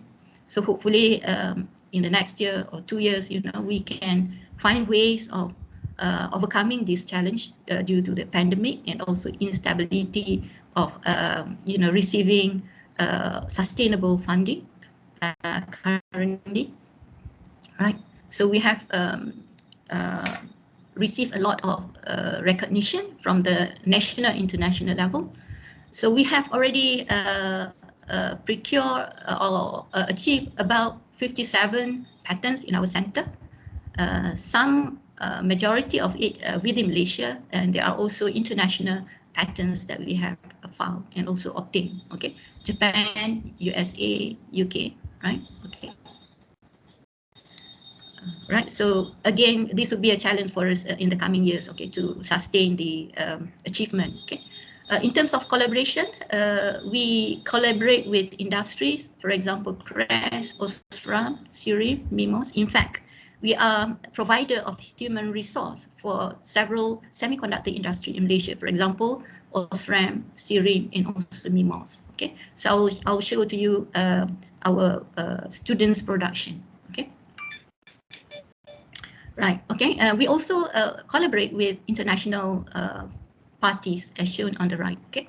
Activities for this year, due to the limitation of the pandemic of COVID-19, we only managed to plan 2 activities officially. One is webinar for FTIR, Advanced Materials and Analysis, and the other one, which we plan for this year, which need to be postponed to next year, is what known as International Low Dimensional Materials Innovation, Invention, and Design Competition. So this will be held March 1 to 1st of April 2022. So I welcome all of you to participate in this low dimensional material innovation, invention, and design competition, which is ILOC 2021. Okay. So you can get all the informations. So this is examples of activities that we did. Okay, for the past few years, we have collaboration visits from various universities. For example, regional manager from Innovation Court taught by a company, and then we have visit by Seoul University, right? Also, we went to private company, Cytonex, to form a collaboration pact with them. Okay, that is for medical devices. Okay, and then we also have a collaboration meeting for IIRG, right? A bibliometric workshop, right? And also meeting among ourselves at the center, new normal kind of meeting. Okay, this is some of the activities that we did last year, 2020. Right, we can move on. 2019, okay, our students are actively participate in university and national events. Okay, so at the end, I will highlight our achievement in terms of students' achievement for participating in event. This is to increase our visibility at the university, national, and also international level. So these are some of the activities that we did. I would like to highlight one activity which is very encouraging, what we know as Young Scientists Low Dimensional Camp. That was held in 2019.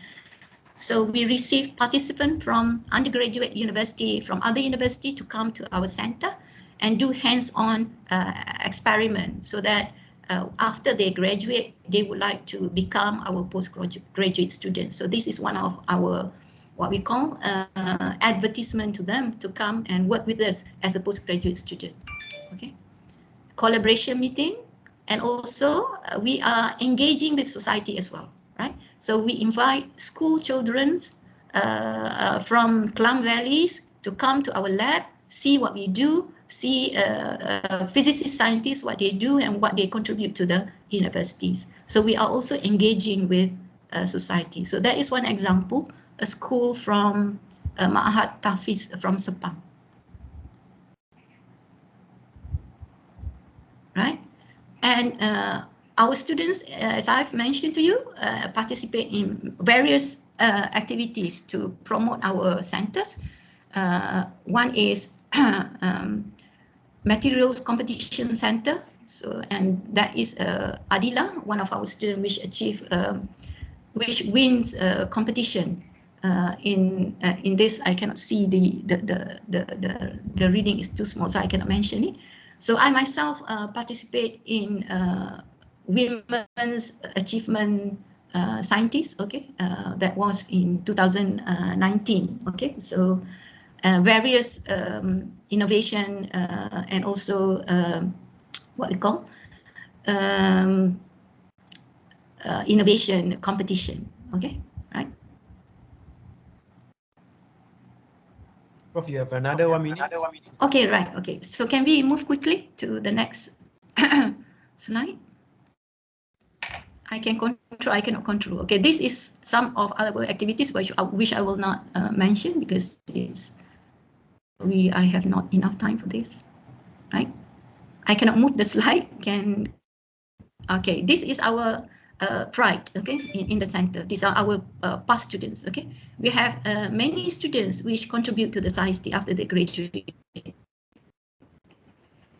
For example, Dr. Sakib is working in Swansea University, right? This is our local. Can we go to our local now? Okay, our local alumni is working. Many is working in industry. For example, Marwan there is working in Osram, right? Dr. Zurainti is working in UITM lecturer, okay? Dr. Mukhris is in XB Semiconductors. So this is our contribution to society. We provide manpower to society. Dr. An'am is in UMK, Malaysia. Dr. Shahino is in IES, Malaysia.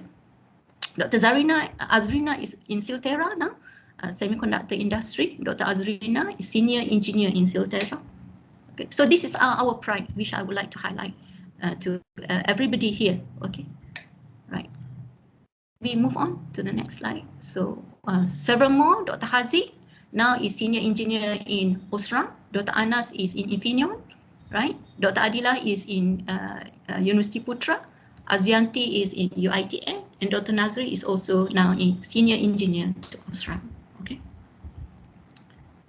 So I'm talking about action, action. So this is, I would like to highlight our student achievement just yesterday. Farah Hanan Abdul Nasir, she is the first prize winner national for Malaysia. So she will be presenting Malaysia in in this competition. Now it is previously conducted by Institute of Material Malaysia. So we are so proud with her because from our center, we have already produced somebody that can represent Malaysia, right? So beside the challenge,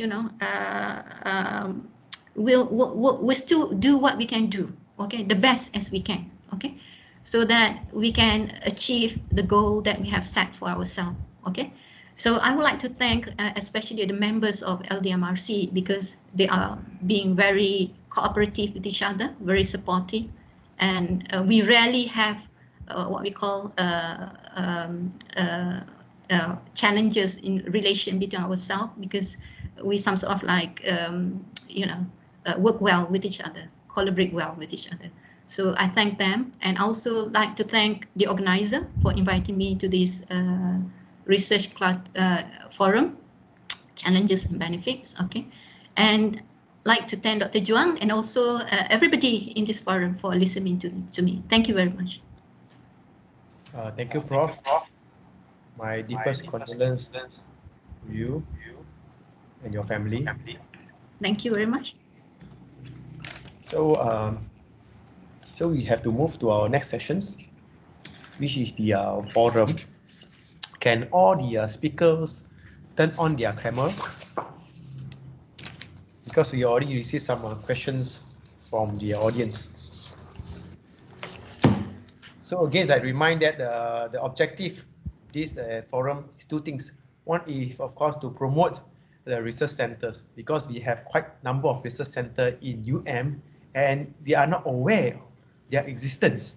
So that's the purpose of this forum. Second, to have this opportunity to collaborate and also network with this what we call research center, because the research center there are tons of talents and very good researcher. Have you seen that how our speaker have been informed about their activities in their research center? So we have all the 4 speakers here. So let me start the moderations about this forum. First, I have heard a lot of exciting input from all these research centers. We have 2 CoE center and we have 2 CoE center. Okay, as mentioned by our first speaker of this Prof. Halima about the networking.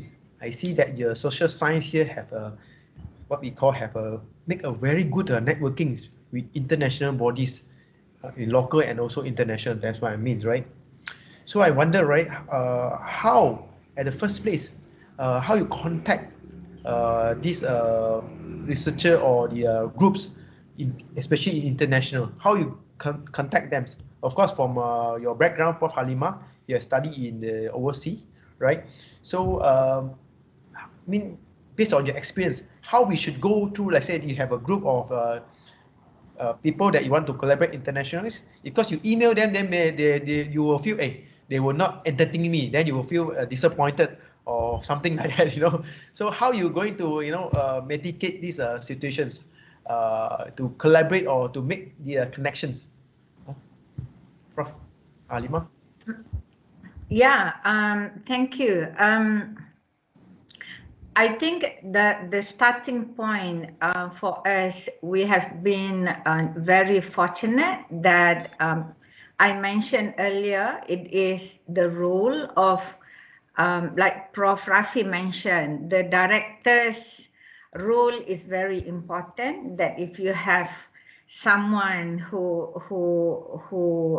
is already recognized as, you know, an expert in the field to be the director, that's one.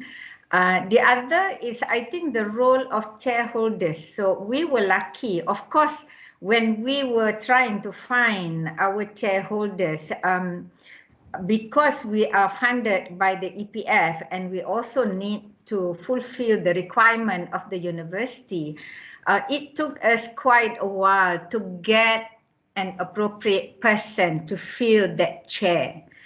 And when we had that chair, it just so happened that the chair, when we moved to the Faculty of Economics, the second chairholder, Professor Robert Hosman, used to work for the World Bank, and he's acceptable to both the university and the EPF. And through him, that he started bringing in his friends and his colleagues from all around the world. And we were also lucky that these people, because they are attached to an established organization, it didn't cost us to have them here because they were paid by their own organization. So one connection leads to another. And when we decided to have our mass project, we engaged, we knew somebody who was coming to Singapore. So, you know, we had that kind of networking that we used, the nearest, you know, that we actually connect with people in Bangkok, connect with people in Singapore, and that leads, you know, from one place to another, and that got us to collaborate with University of Michigan. And, you know, from then on, we were, we were connected to, you know, it just branches out, you know, over time. Yeah. Okay, thank you. That means don't be afraid to talk to people, right? Is this? Yes, definitely. Yeah. And I think, like Prof. Jennifer mentioned, you just have to write, and you just have to, you know, meet as many individuals, and out of the so many, you may hit a lucky, you know, one. Yeah. And that will be the starting point, you know. Okay. Prof. Jenny, can you add in more about this? Because you also have very strong networking. Yeah, I would add that when you reach out to people, it helps if you have some clarity over what you want from them. And, you know, if you just write, would you like to work together? They have no idea who you are or what it is. Yes. So, for example, for the ICGB, I was going to apply for a proposal. I was looking for a partner in that. I identified somebody in the ICGB who was working in a similar area. And I said, look, I'm writing this proposal. I think this would be a good idea for the proposal. Would you be interested in writing with me? So it has to be quite specific and clear. And there has to be something in it for them. You know, like, why would they want to work with you? You have to also say, like, we are in Malaysia. This is what we have. We see that you have these things. We think we'd be great working together. So you can't just, you have to do your preparation. And you have to accept that some people will not want to work with you, and you can't force anybody, or people may drop out. You know, it's heartbreaking. You write a proposal and then they just say, "Oh, I'm too busy," and they miss the deadline. And that has happened many times. So you have to be resilient. You have to accept that a certain number of these things will fizzle out or fail. And the other great place to meet people, although now we're doing it more online, is international conferences. And I think mentioning the coffee room in Cambridge or whatever. But when you go to actual physical meetings, it's often in the tea break or in the coffee break. don't be shy to walk up to somebody and say, your speech was fantastic. I'm really interested. I'm from Malaysia. I'm doing this. You know, is there any opportunity for us to do something together? And give them your card and follow up after the meeting. Say, hey, remember we met at the meeting? Have you thought about it anymore? You know, you have to be a bit of a pest. And yeah, just be polite. Have good propositions. You know, explain how you think you can work together, and that goes a long way for them to come back and work with you. Sometimes they come back and to you, you know, that has happened to me from meetings that people have then contacted me and said, hey, we're writing a proposal, would you be interested? So it happens both ways. So I guess the other part is making yourself visible, giving as many talks wherever you can, whenever you can, so that people see you and know what you're doing, and making yourself approachable. You know, never push away any student or anybody with what might seem a very strange question. Just be nice to people, just talk to them, and you never know who is going to be what in the future. So that's another thing I would say. You know, over a long career, some of these people who were just students, now they're professors, right? And they could be your collaborator. So always be nice. Okay. I know Prof. Jenny personally. He is very optimistic. She's very optimistic and very, all the time, very smiling, you know, very happy. So we should learn something from Prof. Jenny. We move to Prof. Juan Haliza. Prof, I see that we have a lot of what call local collaboration as well. Again, how are you going to network with this local collaborator, especially these companies, right? You have, I see that you have a lot of connections and networking with these international companies. How are you going to do that? I mean, what's your experience? Okay, this one, this is through what we call our trust area in trinitride semiconductor, which is headed by Dr. Ahmad Shaini. Okay, because he has connection with a Nobel laureate. So he has bring the Nobel laureate to UM. You remember? Okay. Yes. Right, a few times already to UM, and with this and we have set up MOCVD, which is a deposition what we call process in Ldmrc, which is the first in a university in Malaysia, which is the first. So from that on, companies are interested because they also have national program actually for nitride, GaN nitride semiconductors. So they have what we call a national agenda as well. So this company is also involved in this policy, government policy, national agenda. So we have collaboration with the company, for example, Osram. They have a MOU with us that they can sponsor about 2-3 students for doing PhD. And after their PhD, they will employ them straight away, something like that. So they give sponsorship, and after that, when the student graduate, the student can work with the company. That is with Osram, okay? So because they have interest, because they are also opening up this industry in Malaysia, they need manpower to do research and also operate the company. So now we are one of the center which provide them that. There is another center at USM, I know. Okay, I know is also having a second MOCVD in Malaysia. So that is our collaborators as well. And with I know, UM is also having grant together, LRGS. So LRGS with I know and also UNIMAP. Okay, so the three of us making what we call providers of human resource in Malaysia for this what we call industry in industry. So that's why you see many collaborators coming from companies which are interested in collaborating with this. Okay, so there's the home message is like you start with something very niche, then Yes. a company will come in and Yeah, that's true. Yep. Okay. Prof. Rafi, just wonder also, we as a NanoCat, as I aware, we also have a lot of NDA and MOA with a lot of local also international companies. Again, how you network with them? Because the company talking in different language. The language they are using is how much can I profit? Means his profit is not number of papers, you know.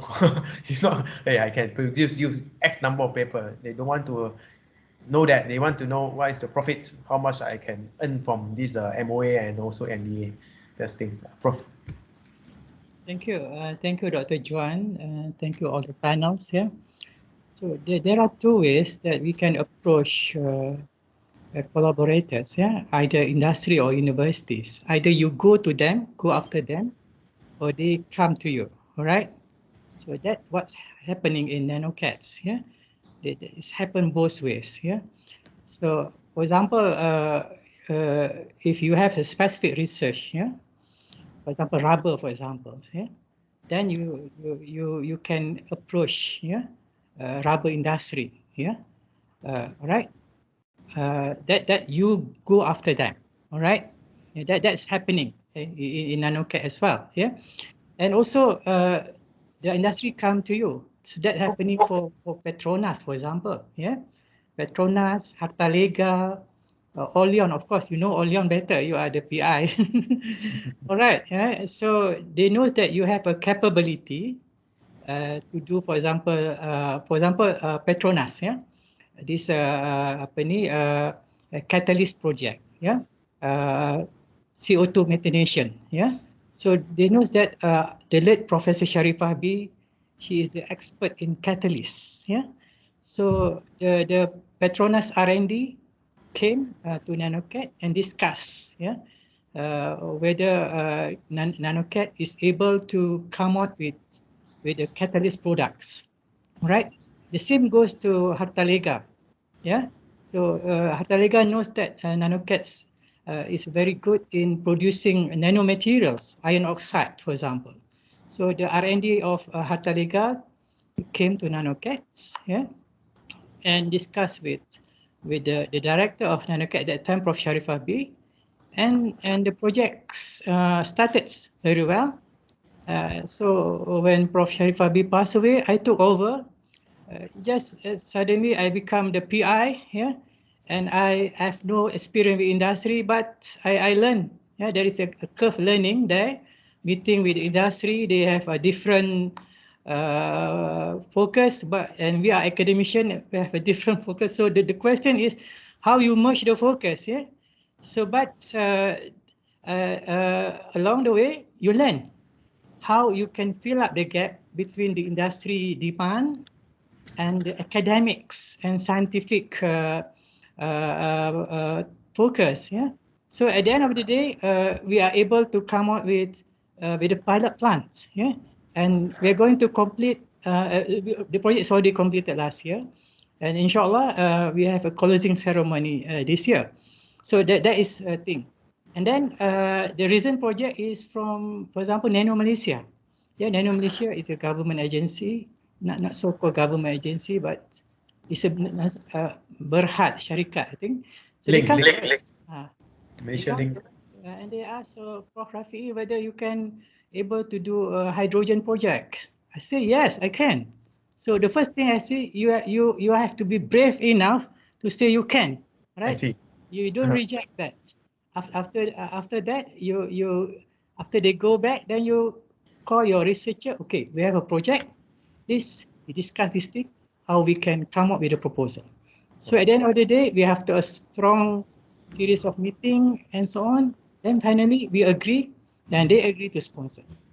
So that is the idea, So it goes to the international level as well. So you must brave enough to communicate with the universities, top universities here, like what I did when I was in engineering. I want to go for sabbatical to do research in Cambridge. I just emailed the the top professor of material science in the Department of Material Science and Engineering in Cambridge. And he is very responsive, say, okay, Rafi, please come. So, I mean, as a researcher, as a director, you must have a strong and confidence to talk to everyone, yeah? And you have to show your credibility and your capability, all right? So you have to go big. I mean, you have to go to, you must go to, I mean, a big project. In order to give an impact, you have to go big, right? You cannot go small. You have to go big. And you have to go big and you have to be brave enough to responsible and undertake the project. And once you agree to that project, you must prepare your research team, and you have to know that your research team very well capable to do this project during the period of time. So that's will give a good impressions here to the outsiders that these groups has a capability to accomplish the project, right? Thank you, Prof. The take-home message, I think, can see that is brave and be big. Okay, to be. So we move to our, because the time, right, is supposed to end as by 12. So we extend a bit to 12:30. The time always, right, is not on our side. So I would like to ask the last questions, and also hopefully all these speaker can give us the bring home message as well, the last bring home message. The questions is the niche area, as mentioned by Prof. Jennifer about the niche area. I see that the research centers has mentioned just now again by Prof. Jenny do a lot of research, but to to have a directions for the niche area, it might be challenging for all the research centers. I have to admit myself, in NanoCat, we also facing this dilemma, right, about this niche area. So I would like to know from the research center point of view, because this niche area is very important. You look at the, for example, the HiCoE forms as mentioned, is very specific, the niche area that we need to have, right? For example, biotech. Biotech is not a rich area. It's what is the niche area inside the biotech you can do, right? That's the a bit of challenging here. So I want to ask the research centers, how you going to come up with this niche area? Is it your own passions, or you normally have discussions to come up with this niche area? And what is really the niche area of your research center? And the last take-home message from you. So we start with Prof. Halima. Yep. We are the only center which actually focuses on social science here.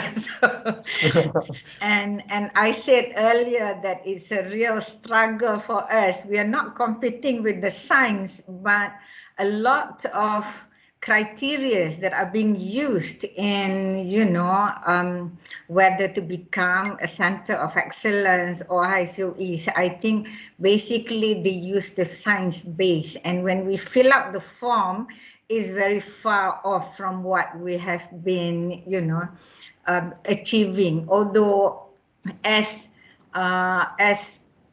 an activity, research-based center, we have been very busy. Talking about the niche areas, I think we, as a center, within the center, we really need to see what is the focus, and because when it was set up, because it was an endowment fund, and it was, sort of, our funder had already indicated this is, financial protection for old age, because you know that the EPF is concerned with people having enough savings when they retire, but that has expanded into larger part of well-being when a person from conception to birth, and then you go through your life cycle. Every stage of your life you need protection, and you have to make sure that your well-being is looked after, whether it's by, by families, individually, and also the state. And it has not come to with the pandemic, we see that, the well-being of the rakyat is really, the key focus. And hence, the expansion of the EPF, you all know about the Ldmrc withdrawal, ICNA withdrawal. As much as people want to get their money out, the EPF and, people like us are concerned with how much of their savings now are left if they start taking out, every time we have a scheme. So, it is juggling between, having, it's like, people will say, EPF cannot keep because this is our money, but, they are actually worrying, or worried about member savings. So this has expanded because SOCSO is also part of the social protection. So we have come to, deciding our niche is in the social protection, big area of social protection, and it's about improving the well-being of the rakyat. And we did this over time, and we are looking at, as the country is now entering into an increasing aging population. So we have to worry about that part, and that's why we undertook and carried out this big project, longitudinal Malaysia Aging and Retirement Study, is to look at the aging process, how individuals go through over time, and hopefully that we can do this project, for another few cycles, because this is, this is a panel study. So that's all that I can share for now. Thank you. Yeah, I mean, any last word from you? For example, any opportunity for collaboration, something that you yes, we welcome. Something that you need for the center. Something we welcome anyone who is interested to work on aging matters. I think aging affects all of us. I've been there. I'm a recycled product. I have retired. I'm still working. So we welcome anyone who is interested, in what we are doing. Thank you. Thank you, Prof. So those are having an interest on aging, on well-being, please contact Prof. Halima. So we move to Prof. Jennifer. Just now we have mentioned the initial area. Yeah. Okay.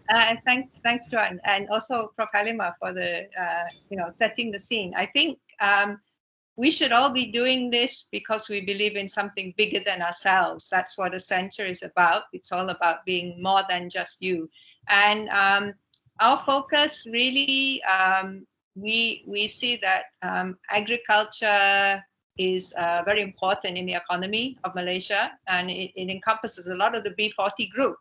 And we think that biotech is one of the areas which can really make a difference, and increasingly will make a difference. So it's important that we are leading in that in UM. And also, but the biosafety and biosecurity comes with that, because any new technology, it must be done in a sustainable and safe manner. This is also really important. So this really comes down to our core of using the latest tools, using them in the safest way, actually looking also at the policy for the use of these tools to improve the livelihoods of the agriculture sector in Malaysia. And that is really, where we focus ourselves. You asked for a take-home message for anyone wanting to work with us, sure. But the trouble is, as we mentioned, how hard it is to be CoE. You really have to be, you have to believe that you can be excellent. Okay, it's not that you have to be excellent. You have to believe that you can be excellent. You have to believe that your work is important, and you should do your best to do every aspect, whether you're teaching, whether you're supervising, whether you're discussing with industry, to be excellent. And at the end of the day, if you do everything to the best of your ability, surely you're going to progress. And when the whole team is on board doing that, definitely even more can be done. So that would be my message. Be a team player, but you yourself be as excellent as you can. Thank you, Prof. We move to Prof. Juan Haliza. Prof. Okay, thank you, Dr. Juan. Thank you very much. Thank you, Prof. Jennifer, and also Prof. Halima. I think they have given a good input to everyone here. Okay, so as I have mentioned just now, our focus in Ldmrc, as we name it, okay, would be low-dimensional material research. Okay, and it's in line with the government policy as well, because the government is looking for technology which can save energy, green environment, artificial intelligence, which also go through IR 4.0, right? So I think our research is actually have no problem with that. It's in line with government policy, and also our members' interest is also in line with that. So I think we have no problem in that. It's just that getting funding is difficult. That's the problem now, is funding, okay? And then when you focus in research, because it's already a very big task that you do, because you are pushing the boundaries, okay? You are pushing boundaries. You want to produce better and better research, good output, you know. For example, one of our target is trying to produce material which can perform in a high efficiency, but with low cost. So that is one of our what we call method of working, one of our ways of working, trying to produce new materials with low technology, but greater efficiency and good for environment, which is difficult. But we had that target in us because we knew that we cannot compete with other research centers out there, right? Because they have all the funding, they have all the facilities, and we are working. It's not like in biology, right? We work in Malaysia, different environment, you know, maybe different focus would be slightly different, maybe, okay? But we are working with the same materials everywhere in the world. We are working with the same electron, with the same proton, you know, with the same particles. So we do not have what we call, like in Malaysia, you have biodiversity, you know, which is unique to us. And then you can explore that to your advantage. We don't have that, right? We do not have that. So because we are competing with the people of the same thing, you know, the same thing. We don't have specialty with us, okay? So, so our target would be that. So fortunately, in this era, our government policy is in line what we are doing, looking for materials which can produce efficient energy, you know, which can harvest and using green technology, right? So the trust area, I have already showed to you the trust area in my slide just now. Yep. So that would be our niche area in the center, our niche area. Our challenge, like I think everyone else, is funding, okay?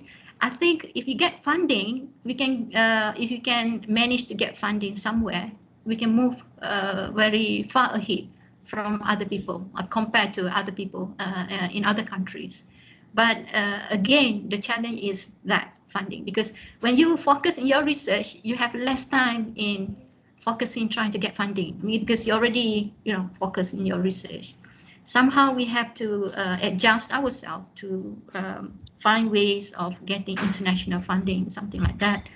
Good collaboration with international, like Prof. Halima has explained just now. Perhaps we can explore in that direction. My take-home message to everybody is collaboration is important, I think. Collaboration among your research members is important. Providing a good environment, a good situation where you can work together is important. Because from what I see, when you have a disagreement among your members, that will be a setback to your center. Okay, that will be a setback to your center. It will somehow drag behind the progress of your center. So like Prof. Jennifer say, group together, the like-minded person in a center is important. because that will reduce what we call unnecessary energy that you have to put in to solve the problem. Instead of solving science, you are solving personal relationship among your members. That has already taken a lot of time, you know, for your center.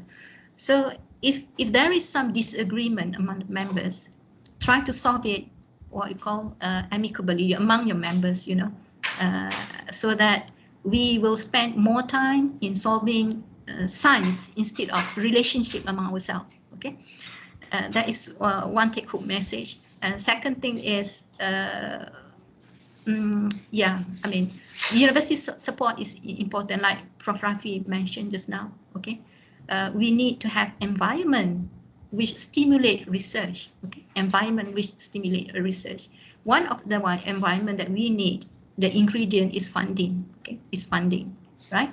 Financial assistance. Okay, that is important. Without that, I think it would be very difficult, right? And now the burden of getting funding is put to researchers themselves now, right? It is putting to your shoulder already. Okay, so that is even more difficult, you know, even more difficult when we have HIR. You know, research work progress rapidly because we do not have to worry about funding because it's there. You know, you just focus on your research work, things like that. You know, but once that is out of the pictures, then you have to spend some resources of getting funding. So some of your time is already, you know,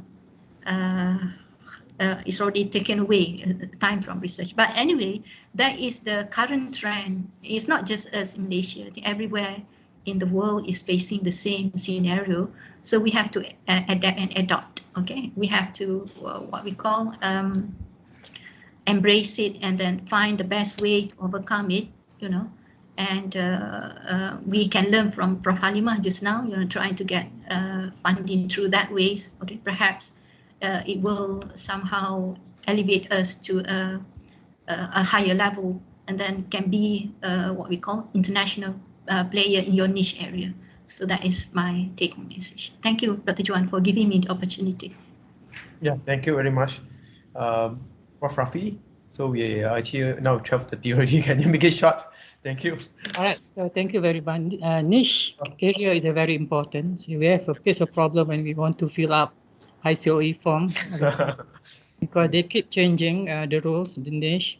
But luckily in our center, the late Prof. Sharifah already put a very strong niche area. It's combination between nanotechnology and catalysis. Yeah.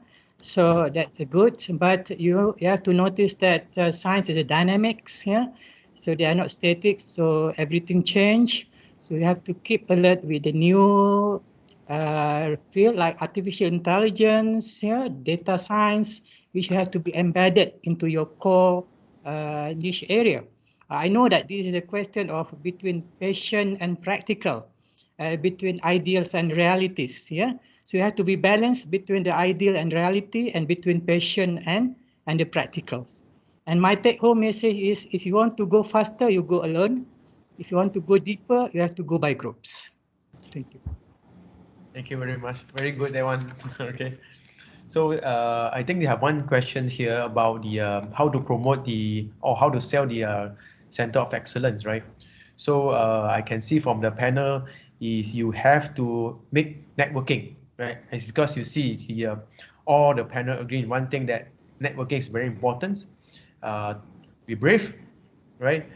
Go and talk to people, and then of course you need to give. Prof. Jennifer said you have to give a lot of talks so that people know you. If you just work in your lab silently, you know, silently in your lab and silo in your lab, this means of course you do a good research, but no one knows, and then of course that will be a problem. You want to start a center, I think you need to talk to people and start networking. That's the question from the audience I received so far. Okay, I think there are no more questions here. It's already 12:30. I would like to take this opportunity to thank all these speakers. They're renowned professor. Is our asset, UM assets. Thank you very much I think the leadership also very important here. Beside doing a good research on behalf of right, or research clusters, I would like to thank all of you to take up the leadership as the research center head or director. Thank you very much. So I would like to pass this to Professor Siti Nadia for their closing remarks. Thank you. Okay, thank you so much, Dr. Juan. Thank you so much, all the speakers, for your important inputs. So therefore, before we end this particular session, can please all participants to turn on the camera so that we can take a photo session.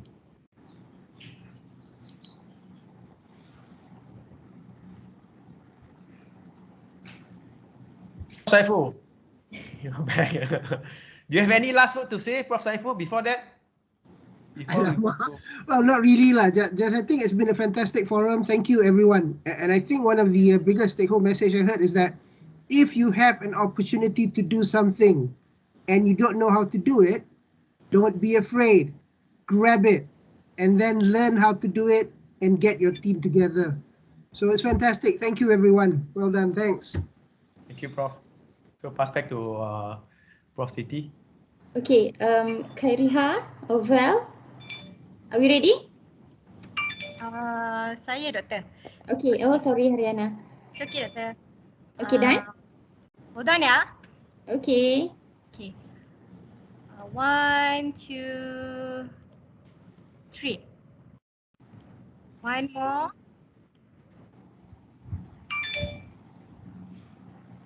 One, 2, 3. Okay.